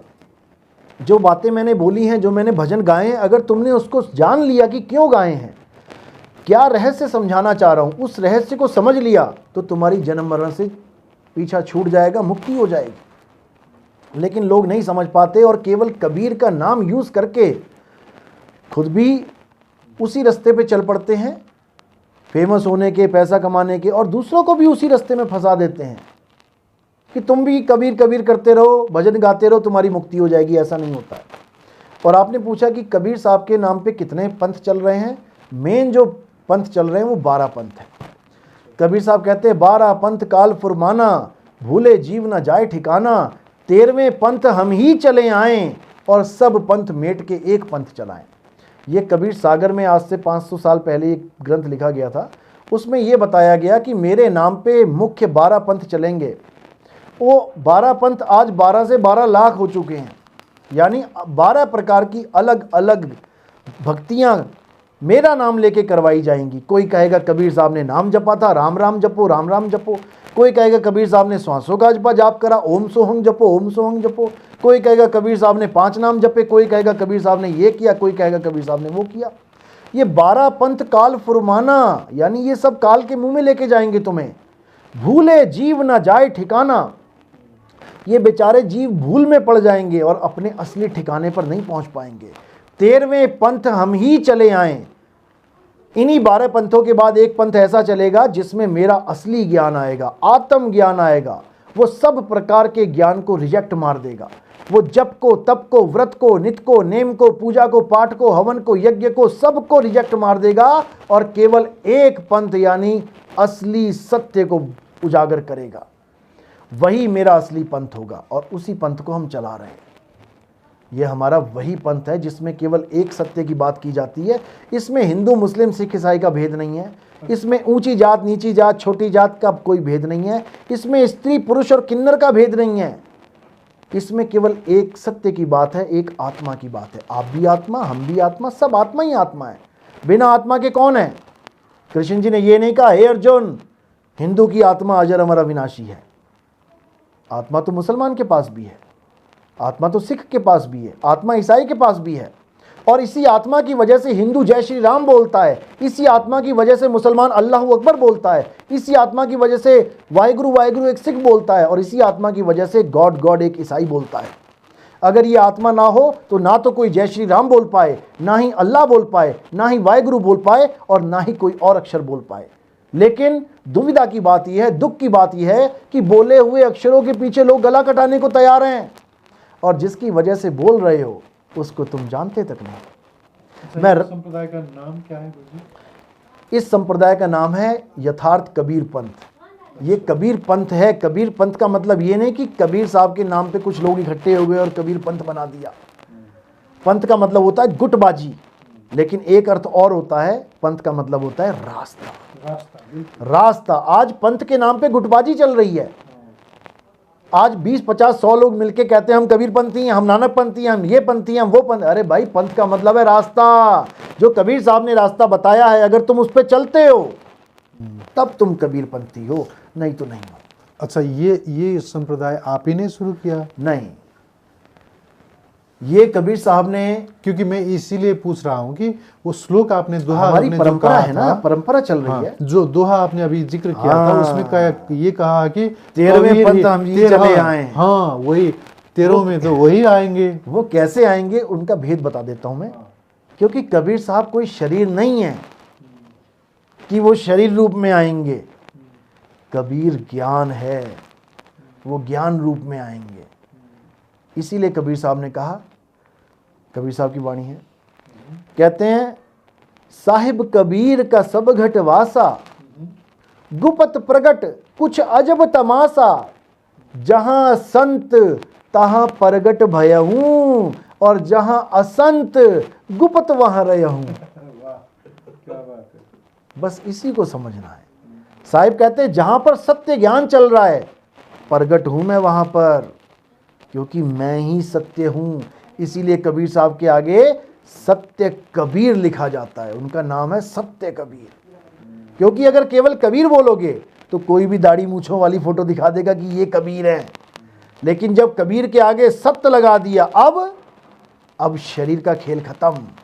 कक्का केवल नाम है, बब्बा ब्रह्म शरीर, रारा सब में रम रहा और वाको नाम कबीर। जो आत्मा हम सब में रम रही है वही कबीर है। घट घट मेरा साइयां और सुनी सेज न कोय, बलिहारी वा घट की जिस घट प्रगट होए। सब में आत्मा है लेकिन आत्मा का ज्ञान नहीं है। आत्मा सब में है, कोई हाथ नहीं खड़ा कर सकता कि मुझ में आत्मा नहीं है। आप 1 करोड़ आदमियों को पूछोगे, हाँ जी अपनी अपनी आत्मा लेके आए हो, सब कहेंगे हाँ लेके आया हूं। एक भी नहीं कह सकता कि मैं आत्मा लेके नहीं आया। लेकिन उनको पूछो कैसी है तुम्हारी आत्मा, लाल है, काली है, पीली है, गोरी है, सफेद है, चौकोर है, गोल है, त्रिकोण है, षटकोण है, मीठी है, कड़वी है, कैसी है? एक भी जवाब नहीं दे पाएगा। अपने अपने जूते लेके आए हैं, सारे जूते इकट्ठे कर दो, अपने अपने उठा के ले जाएंगे सारे। अपने अपने मोबाइल लेके आए हैं, सब मोबाइल रख दो, देखो वॉलपेपर कहीं ना कोई पहचान लेके ले जाएंगे अपने। लेकिन सब आत्मा लेके आए हैं, फिर भी आत्मा का ज्ञान नहीं है। अब गुरु का ये फर्ज है कि तुम्हें तुम्हारी आत्मा का ज्ञान कराए, लेकिन वही गुरु करा पाएगा जो सतगुरु है। सतगुरु सोई सत नाम बतावे और बाकी गुरु कोई अरे काम ना आवे। जो आप कह रहे हो कि सारे गुरु पहुंचा देंगे, एक भी नहीं पहुंचा सकता। केवल सतगुरु पहुंचाएगा। और सतगुरु कौन है? जो तुम्हें सत्य का ज्ञान दे। और सत्य क्या है? हे अर्जुन, इस दुनिया में एक ही सत्य है और वो है आत्मा। जी, तो मैं ये पूछ रहा था कि जो ये संप्रदाय है किसी ने तो शुरू किया होगा, तो आपने शुरू किया या आपके भी गुरु हैं? यही पूछ रहा था, क्योंकि कबीर ने कहा कि मैं ही आऊँगा, तो शायद वो जो हैं, जो गुरु आपके, जो जिन्होंने इसको शुरू किया, शायद वो कबीर के ही फिर पुनर्जन्म हो, ऐसा मेरा जिज्ञासा था। संवत 1818 में, 1818 में कबीर साहब, एक गुरुजी हैं हमारे, जो प्रथम गुरु हैं मदन साहिब, उनका जन्म हुआ 1818 में। और 1843 में, यानी लगभग सन 1900 में, जो इंग्लिश कैलेंडर है, 1900 में कबीर साहब उन्हीं गुरु को मिले। मदन साहिब नाम है उनका। तो मदन साहिब को ये पूरा ज्ञान दिया उन्होंने, उनको मुक्ति का मार्ग बताया, सत्य का ज्ञान दिया, आत्म ज्ञान दिया, और उनको बोला कि मदन, तुम प्रचार करो, जितना तुम कर सकते हो करो, लेकिन जो असली प्रचार होगा इसका, ये तब होगा जब 12वां पंथ खत्म हो जाएगा। 12वां पंथ असल में गरीबदास जी महाराज जी का है, और उसके बहुत बड़े प्रचारक हैं रामपाल जी महाराज, आपने नाम सुना होगा। वो 12वां पंथ रामपाल जी महाराज ही चला रहे हैं। जब उनको जेल हुई 11 अक्टूबर 2018 को, उसी के 2 दिन बाद हमारा यूट्यूब चैनल स्टार्ट हुआ 13 अक्टूबर 2018 को। और ये वाणी में दर्ज था कि 13वां पंथ कब प्रकट होगा। अच्छा, हाँ जी, ये धर्मदास जी को बताया था कबीर सागर में, बहुत पहले हुए धर्मदास जी। धर्मदास मेरी लाख दुहाई, सार वस्तु बाहर न जाए, ये मूल ज्ञान बाहर ना जाई। गुरुमुख को तुम देव बताई, कपटी से तुम राख छुपाई। कब तक छुपाना है? मूल ज्ञान तब लग गुप्त कर राखो। कहते हैं 12वां पंथ जो है, जब तक वो खत्म नहीं होता, जब लग 12वां पंथ ना मिट जाई। एक मिनट, ये कट देना, मैं थोड़ी वाणी कंफ्यूज हो रहा हूँ। 12 धर्मदास मेरी लाख दुहाई, मूल ज्ञान बाहर ना जाई। मूल ज्ञान तब लग छुपाई, जब लग 12 पंथ ना मिट जाई। मूल ज्ञान तब लग छुपाई, जब लग 12 पंथ ना मिट जाए। यानी जब तक 12वां पंथ खत्म नहीं हो जाता, तब तक ये मूल ज्ञान छुपा के रखा जाएगा। और जैसे ही 12वां पंथ खत्म होगा, यानी कि उनको उम्र कैद, वो भी आखिरी सांस तक की उम्र कैद उनको जब हो गई, उसी के 2 दिन बाद ये प्रकट हुआ, उजागर हुआ। और यूट्यूब पे आज सारे संसार में, अलग अलग देशों में ये पूरा प्रचार हो रहा है इसका। लेकिन रामपाल जी का जो संप्रदाय है, वो तो मतलब जैसे बाड़ी के हिसाब से तो खत्म होना कह रहा है, लेकिन वो बढ़ता ही जा रहा है। वो तो हमने देखा है कि वो लोग कहते हैं कि हमारे गुरुजी तो जेल धाम में रहते हैं, लीला कर रहे हैं। लीला कहते हैं। आपने कभी शतरंज खेला है? उन्होंने तो आपने जेल को भी धाम बोलते हैं। आपने कभी शतरंज खेला है? हाँ। अगर शतरंज की बाजी राजा के खत्म होने के बाद भी चलते रहें तो क्या होगा? तो ऐसा होता, जब राजा को चेकमेट हो गया, भले पूरी सेना खड़ी है, राजा के बिना सेना खेलती जाए तो उसको क्या कहेंगे? मूर्खता कहेंगे। मूर्खता कहेंगे। इसीलिए ये केवल एक मूर्खता है कि आपके राजा को तो चेकमेट हो गया है, वो तो जेल में पहुंच गए हैं, लेकिन आप सोच रहे हो कि हम और प्रचार करें, और प्रचार करें। अच्छी बात है, हम भी नहीं रोकते, क्योंकि कम से कम कबीर साहब की वाणी का प्रचार हो रहा है। लेकिन आप इसको अच्छी तरह समझ जाएं कि 12वां पंथ वहीं पर खत्म हो चुका है, गेम खत्म हो चुकी है। शतरंज की बाजी उस वक्त खत्म हो गई जब आपका राजा मर गया। लेकिन 2 अज्ञानी जीव, जिनको यही नहीं पता कि राजा के मरने के बाद शतरंज की गेम खत्म हो जाती है, वो उसको और भी आगे खेल सकते हैं। अच्छा, ये बता दीजिए कि जैसे बात छिड़ ही गया है, तो कबीर को अब तक के जो भी संप्रदाय थे, उन्होंने कबीर को एक संत कहा, एक पहुँचे हुए आदमी कहा, और उनके शब्द को सुना, उनके शब्द के संबंध में बात किया, साधना किया, आगे चले।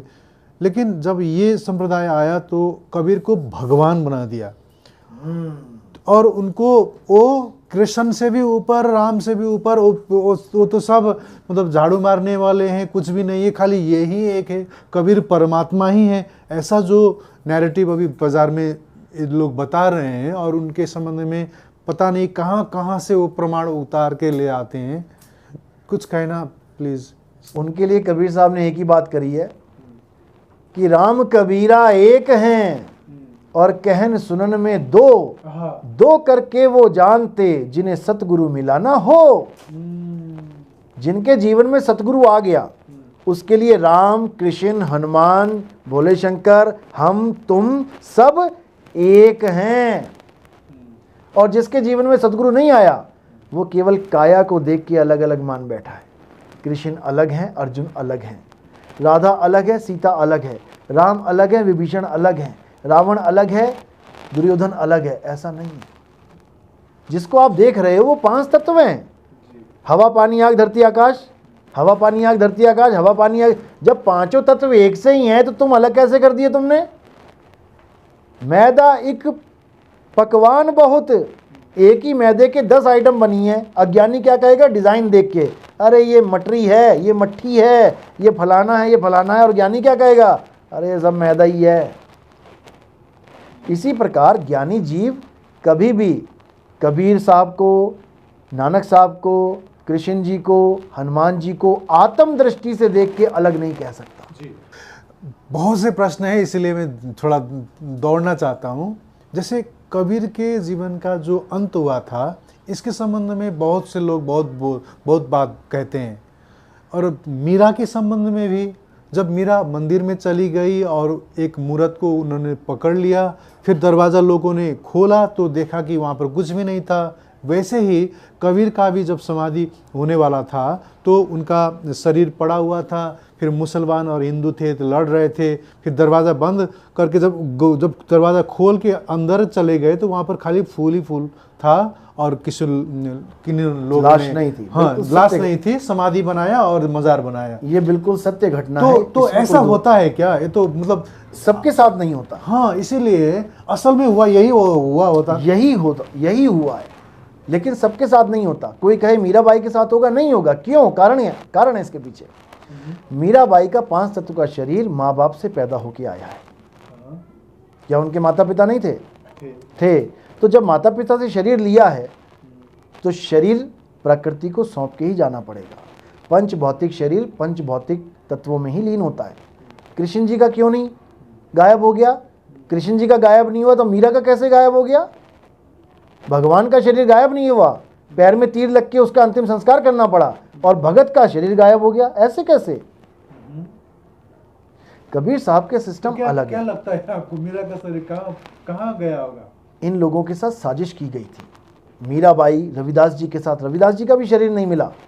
इन लोगों के साथ साजिश की गई थी, इनके शरीर को गायब कर दिया गया था। अभी आपको पिछली स्टोरी नहीं पता, उस वक्त बहुत ज़्यादा भेदभाव होता था, ऊंच जात का, नीच जात का।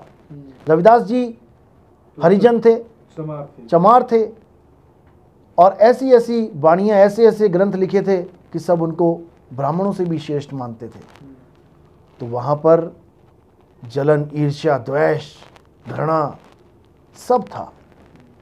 लोग उनको देख के राजी नहीं थे कि हम ब्राह्मण होकर इतने नहीं पूजे जाते जितना ये चमार होकर पूजा जा रहा है। यहाँ तक कि रानी हमारी शिष्या नहीं बनी, मेवाड़ की रानी आके उस चमार की शिष्या बन गई, उस हरिजन की शिष्या बन गई। इतना ज़्यादा द्वेष था वहाँ पर। जानकार तो ये तक कहते हैं कि रविदास जी का और मीराबाई का कत्ल किया गया था और उनकी लाशों को गायब कर दिया गया और बोल दिया गया कि जैसे कबीर साहब की लाश नहीं मिली वैसे इनकी नहीं मिली। ये आपको YouTube पे मिल जाएगा, आप लिखिए रविदास जी का कत्ल किसने किया, आपको 50 वीडियोस मिल जाएंगी इसके ऊपर। और क्या मीरा को जहर नहीं पिलाया गया? जब उससे तो कुछ नहीं हुआ था उनको। यही तो समझना है, यही समझना है। उन्होंने तो सबके सामने कत्ल करने की कोशिश की गई कि नहीं की गई? तो जो सबके सामने हो सकता है क्या वो छुप के नहीं किया जाएगा? कत्ल करने का मतलब यही नहीं होता कि गोली मार देना और गला काट देना, जहर देना भी कत्ल ही होता है। इसीलिए YouTube में साफ बोला गया है, कई लोगों ने बोला है कि मीराबाई और रविदास जी का कत्ल हुआ है। और करने वाले कौन हैं ये मैं तो नहीं बोल सकता, लेकिन वहाँ सब मिल जाएगा आपको। और फिर उनकी लाशों को गायब कर दिया गया और बता दिया गया कि लाश पत्थर में समा गई। कभी लाश भी पत्थर में समा सकती है? नहीं समा सकती। पत्थर लाश में समा सकता है। तुम पत्थर खाना शुरू कर दो, तुम भगवान की कोई मूर्ति को चबाना शुरू कर दो, कच्ची मिट्टी की हो, इस मिट्टी में वो मिट्टी रम सकती है, ये मिट्टी उसमें रमा के दिखा दो। ये लाश कभी किसी मूर्ति में समा ही नहीं सकती। और बात है कबीर साहब की, तो ये बिल्कुल सत्य है कि कबीर साहब के कोई माँ और बाप नहीं है। वो 5 तत्व का शरीर लेके नहीं आते, इसलिए वो कभी शरीर छोड़ के भी नहीं जाते। हमारे जो प्रथम गुरु हैं मदन साहिब जी, सन 1900 में मिले हैं उनको। आज 2023 चल रहा है, कितने साल हो गए? मात्र 123 साल, 24 चल रहा है ना, 123 साल पहले कबीर साहब उनको मिले हैं। उन्होंने पूरा ज्ञान उनको दिया। अब हम कहें वो तो 600 साल पहले हुए थे, अब कैसे आ गए फिर? गरीबदास जी जो कबीर साहब के जाने के 250 साल बाद पैदा हुए हैं, उनको कैसे मिल गए कबीर साहब? वो अपनी वाणी में खुद दर्ज कर रहे हैं कि मुझे कबीर साहब ने ही आके ज्ञान दिया है। गाय चरा रहे थे बचपन में, उनको कबीर साहब ने आके पूरा ज्ञान, पूरा ग्रंथ लिखवा दिया उन छोटे से बच्चे के हाथों। आप लिखवा के दिखाओ, किसी बच्चे को बोल के दिखाओ कि ग्रंथ लिख, और ऐसी ऐसी बाणियां लिखी हैं परलय से परे की, कोई है रे परलय पार का, जो भेद कहे झनकार का। ऐसी ऐसी वाणियां लिखी हैं। 52 अक्षर लेख, राम रंग हो रही हो वो अक्षर यामे ना ही राम रंग हो रही हो। एक छोटा सा बच्चा क्या, एक बड़े से बड़ा ज्ञानी भी ये वाणी नहीं लिख सकता।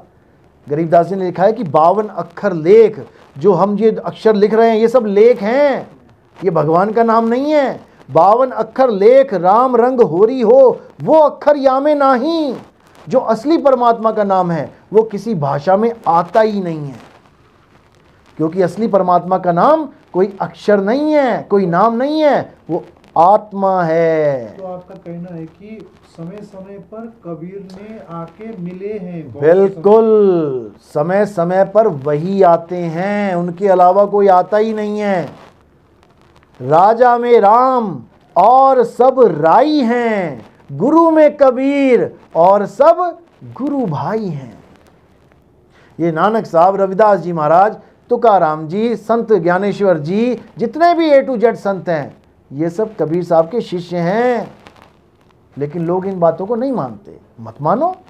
ज्ञानेश्वर जी महाराज ने अपनी बहन मुक्ताबाई, उन्होंने वाणियां लिखी हैं, उसमें साफ दर्ज है कि कबीर ही हैं जो चारों युगों में आते हैं। अब बताओ, कहाँ महाराष्ट्र में मुक्ताबाई, कहाँ यूपी में कबीर? क्यों लिख रही है वो कि चारों युगों में कबीर आते हैं? उसको क्या फ़ायदा होने वाला है उस वाणी को लिख के? कोई हमें ये कहे अरे ये तो कबीरपंथी है इसलिए कबीर कबीर करता है, इसका फ़ायदा है इसमें। अरे मुक्ताबाई का क्या फ़ायदा है? ज्ञानेश्वर महाराज का क्या फ़ायदा है? सत्य लिख रहे हैं वो कि कबीर ही हैं जो हमेशा आते हैं। बुल्ले शाह क्यों कह रहे हैं? मौला आदमी बन आया, उस आदमी का नाम तो बता दो। अपने साईं बाबा, उनका आप इंटरव्यू देखिए, जब उन पे चोरी का इल्ज़ाम लगाया गया, शायद वो इंटरव्यू अभी भी यूट्यूब पे पड़ा है और वो दर्ज है। साईं बाबा तो अभी गए हैं ना, उनसे पूछो उन्होंने क्या बोला है कि तुम्हारा पंथ कौन सा? उन्होंने कहा मेरा पंथ कबीर पंथ है। इंटरव्यू पड़ा हुआ है पूरा, बाकायदा लिखित में। जज ने जब पूछा कि आपका पंथ क्या है, तब उन्होंने कहा मेरा पंथ कबीर पंथ है। अब बताओ कौन मानता है? साईं बाबा का कोई भी पुजारी है क्या वो अपने आप को कबीर पंथ? अरे जब तुम्हारा गुरु कह रहा है मैं कबीर पंथी हूं, तो तुम भी तो कबीर पंथी हुए। साईं बाबा का क्या प्रॉफिट है अपने आप को कबीर पंथी कहने में? क्योंकि लोगों को पता ही नहीं है कि एक ही गुरु है इस दुनिया में और वो केवल कबीर है। किसी भी प्रकार का ज्ञान, जो सत्य ज्ञान है, किसी भी प्रकार के संत को वही देते हैं आके। अभी आपने जो कहा कि एक ही गुरु है कबीर, तो कबीर से पहले भी बहुत संत हुए हैं? कबीर से पहले कोई सतगुरु हुआ ही नहीं है। संत, ज्ञानी, ऋषि, मुनि ये अलग चीज़ है और सतगुरु ये अलग चीज़ है। संत बन सकते हो, देखो आज कितने संत बैठे हैं, नहीं भी कबीर साहब को जानते हैं वो भी संत कहला रहा है। ज्ञानी देखो कितने बने पड़े हैं, ऋषि मुनि देखो, महर्षि देखो, लेकिन सतगुरु एक भी नहीं है। क्यों? क्योंकि सत्य को जानते ही नहीं है। सत आत्मा है। ज्ञानी ज्ञान कथेगा, जपी जप करेगा, तपी तपस्या करेगा, हठयोगी हठयोग करेगा, लेकिन आत्म ज्ञान कोई नहीं दे सकता। आत्म ज्ञान देने वाला केवल एक ही है, वो कबीर है, इसके अलावा कोई नहीं।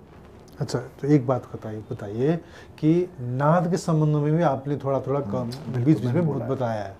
तो ऐसा भी चल पड़ा है कि बहुत से संतों ने नाम दान बोल के, नाम बोल के, वही ओमकार बोल के भी, नाद बोल के भी ये दीक्षा के संबंध में बोलते हैं लोग। तो नाद दीक्षा और नाद के संबंध में जो कबीर ने भी बोला है, बहुत बोला है। तो नाद और आत्मा का और नाम, इसका संबंध कैसा है? बहुत बहुत इसमें संबंध भी है और इसमें फर्क भी है। संबंध क्या है? क्योंकि आत्मा भी एक नाद ही है। आत्मा का स्वरूप क्या है? नाद ही है। और संबंध क्या नहीं है कि नाद और भी हैं, सब नाद आत्मा नहीं है।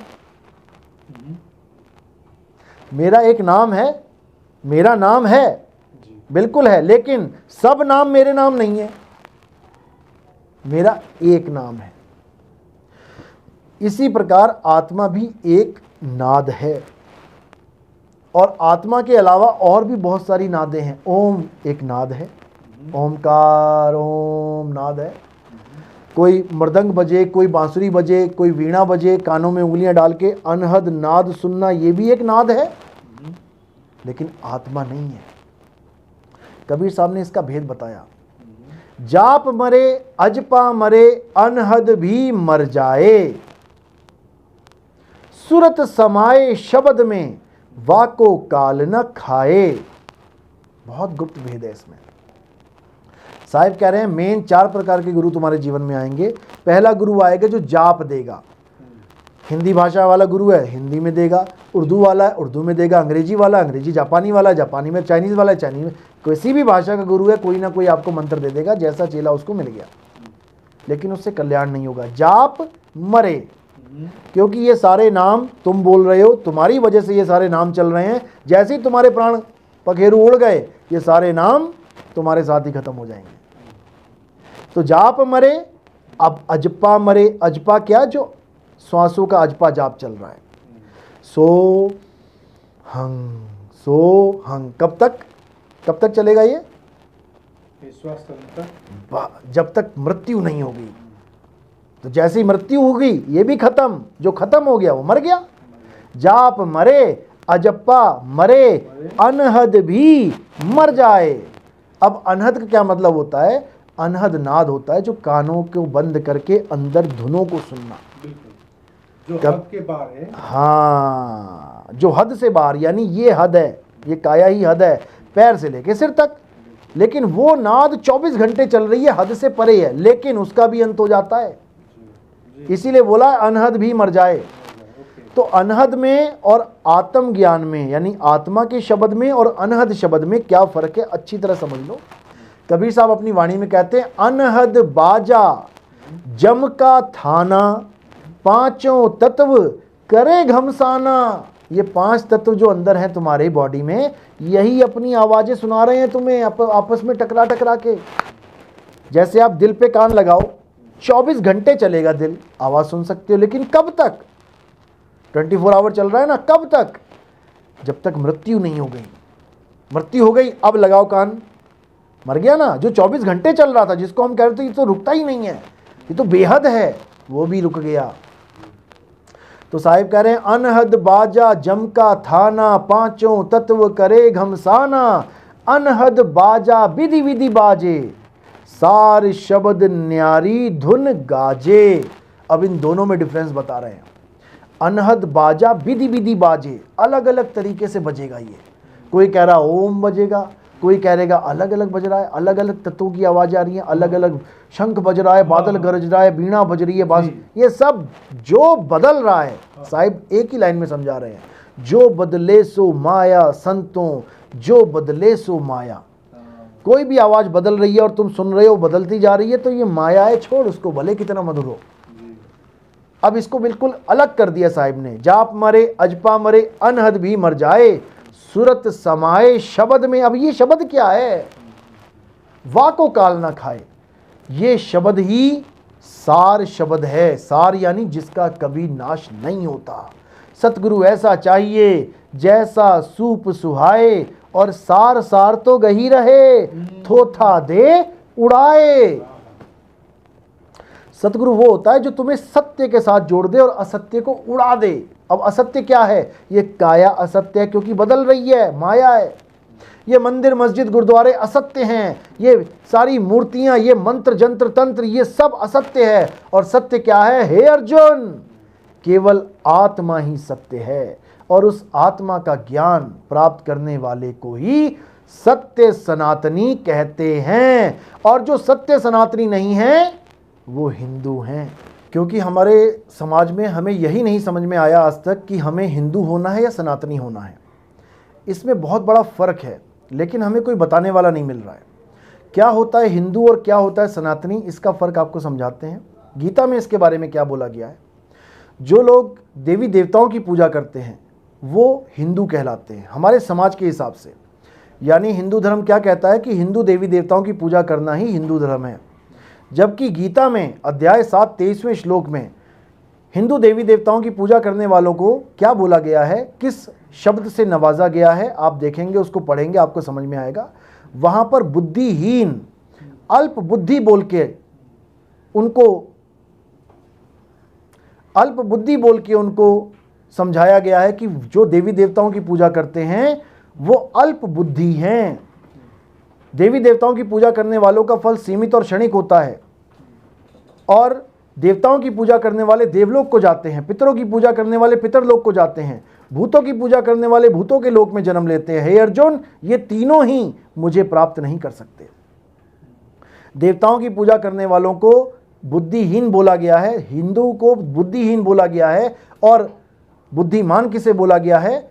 आत्मज्ञानी को। हे अर्जुन, 3 अध्याय 17वां श्लोक, हे अर्जुन, जो अपनी आत्मा में तृप्त हैं, जो अपनी आत्मा में आनंद लेते हैं, उनके लिए कोई धार्मिक कर्म कर्तव्य लागू ही नहीं होता।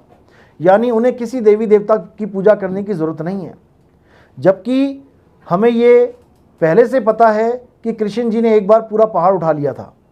कृष्ण जी ने अपनी उंगली पे, छोटी वाली उंगली पे पूरा पहाड़ उठाया था, लेकिन हम आज तक नहीं जान पाए कि वो पहाड़ क्यों उठाया गया, किससे युद्ध हो रहा था। लोगों को इसके बारे में पता ही नहीं है, केवल उनकी फोटो देख लेते हैं, माथा टेक लेते हैं। अरे ये देवताओं की पूजा ना करने के लिए ही तो पहाड़ उठाया गया था। देवताओं की पूजा बंद करवा दी थी कृष्ण जी ने कि कोई भी देवी देवताओं की पूजा नहीं करेगा। तो क्या करेगा? गोवर्धन पर्वत की पूजा करेंगे और गोवर्धन पर्वत का चक्कर लगाएंगे। क्यों लगाएंगे? क्योंकि जब पूरा दिन चक्कर लगाएंगे तो उनके दिमाग से देवी देवताओं की पूजा अपने आप उतर जाएगी, क्योंकि खाली बैठेंगे तो फिर पूजा की तरफ जा सकते हैं। इसलिए पूरा समय चक्कर लगाने में ही चला जाए, किसी के मन में एक बार भी देवी देवताओं की पूजा करने का ख्याल ही ना आए, क्योंकि कृष्ण जी ने द्वापर युग में ही देवी देवताओं की पूजा को मना कर दिया था। इंद्र रुष्ट हो गया और घनघोर बारिश करने लगा, लोगों को डुबाने के लिए षड्यंत्र करने लगा, लेकिन कृष्ण जी ने अपनी एक ही उंगली से पूरे पर्वत को उठा के सबका जीवन बचाया। तो वही कृष्ण कब आज्ञा दे सकते हैं कि दोबारा से देवी देवताओं की पूजा करो? तो नाद के संबंध में हम बात कर रहे थे, तो नाद को भी छोड़ना है। नाद को भी छोड़ना है, लेकिन किस नाद को छोड़ना है? जो नाद पैदा होती है और जिसका अंत हो जाता है, उसको छोड़ना है। जैसे वैसे अनहद नाद तो कहते हैं लोग कि वो तो बजता ही रहता है, हम जब उससे ट्यून हो जाते हैं तो वो हमको सुनाई देता है, जब हम ट्यून आउट हो जाते हैं तो हमें सुनाई नहीं देता, फिर भी वो तो चल ही रहा है। अनहद नाद का कुछ रहस्य है, उसको समझना पड़ेगा। अनहद नाद और सार शब्द रूपी नाद में जो फर्क है उसको जानना पड़ेगा।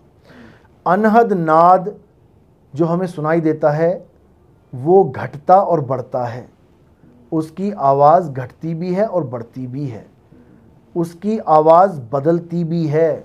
ऐसा नहीं है कि नहीं बदलती है, बदलती है। जो लोग इसका अभ्यास करते हैं आप उनसे पूछ सकते हैं, अलग अलग आवाज़ें आती हैं अनहद नाद का रूप लेके। लेकिन कबीर साहब समझा रहे हैं कि जो चीज़ बदल जाती है वो माया है। अनहद नाद भी माया के अंतर्गत है।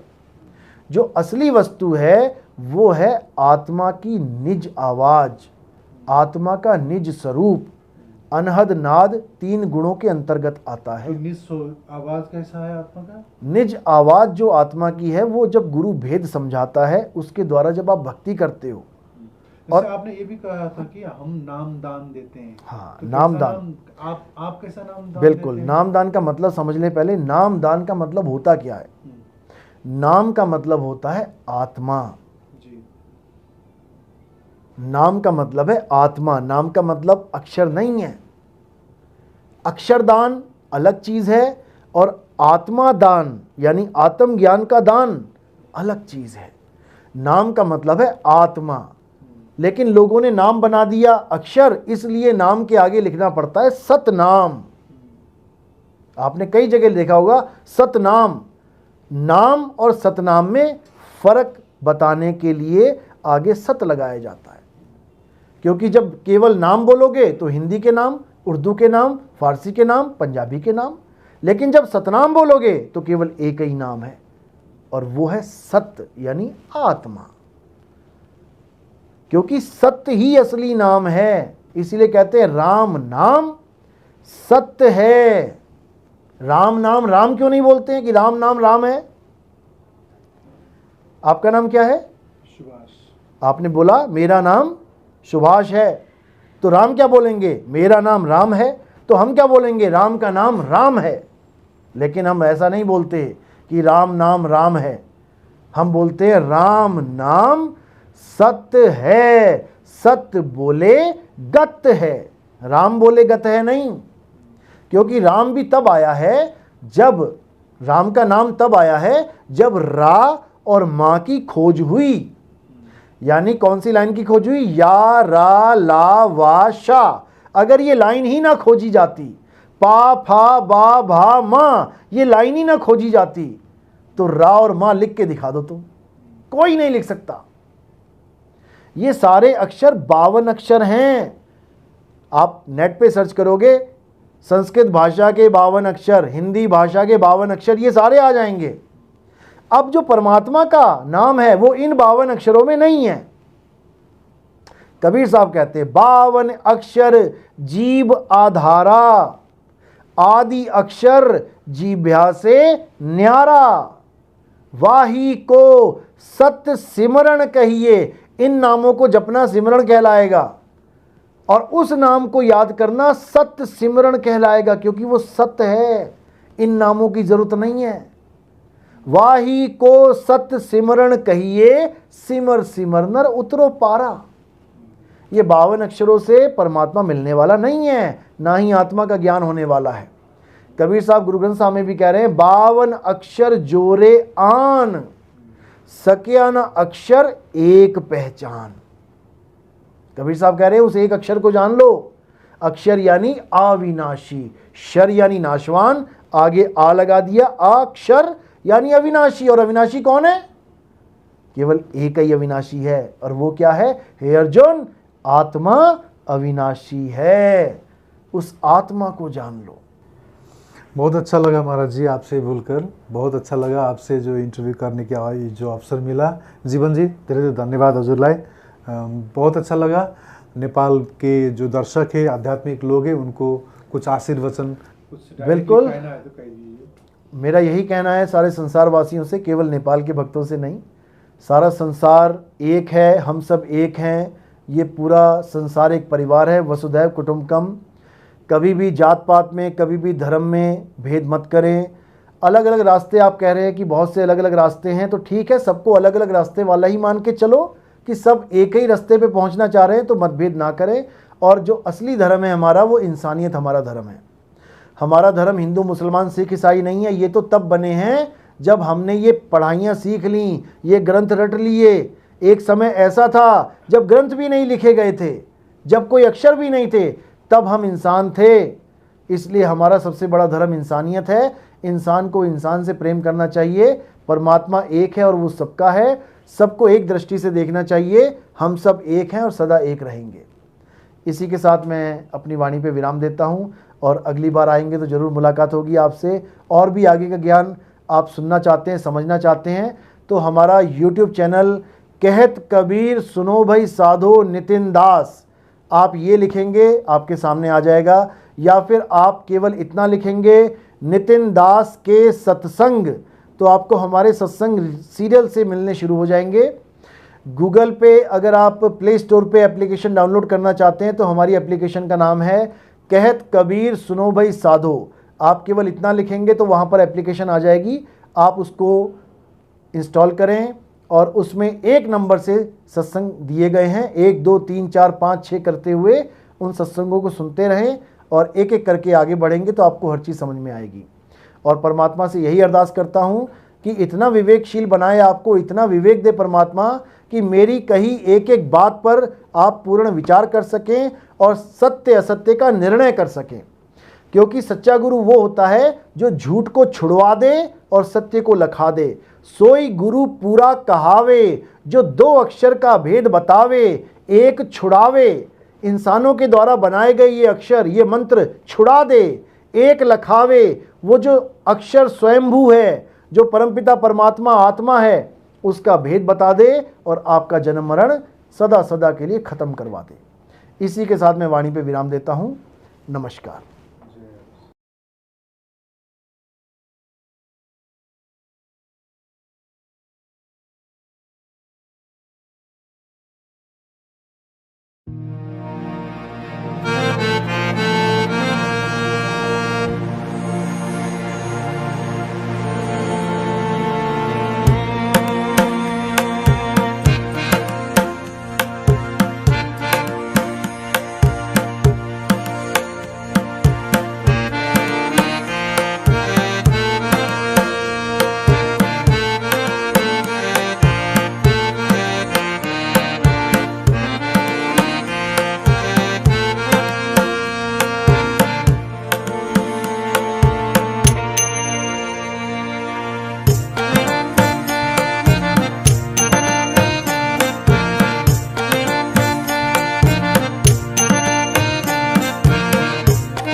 The Secrets of Life with Subhas Agam.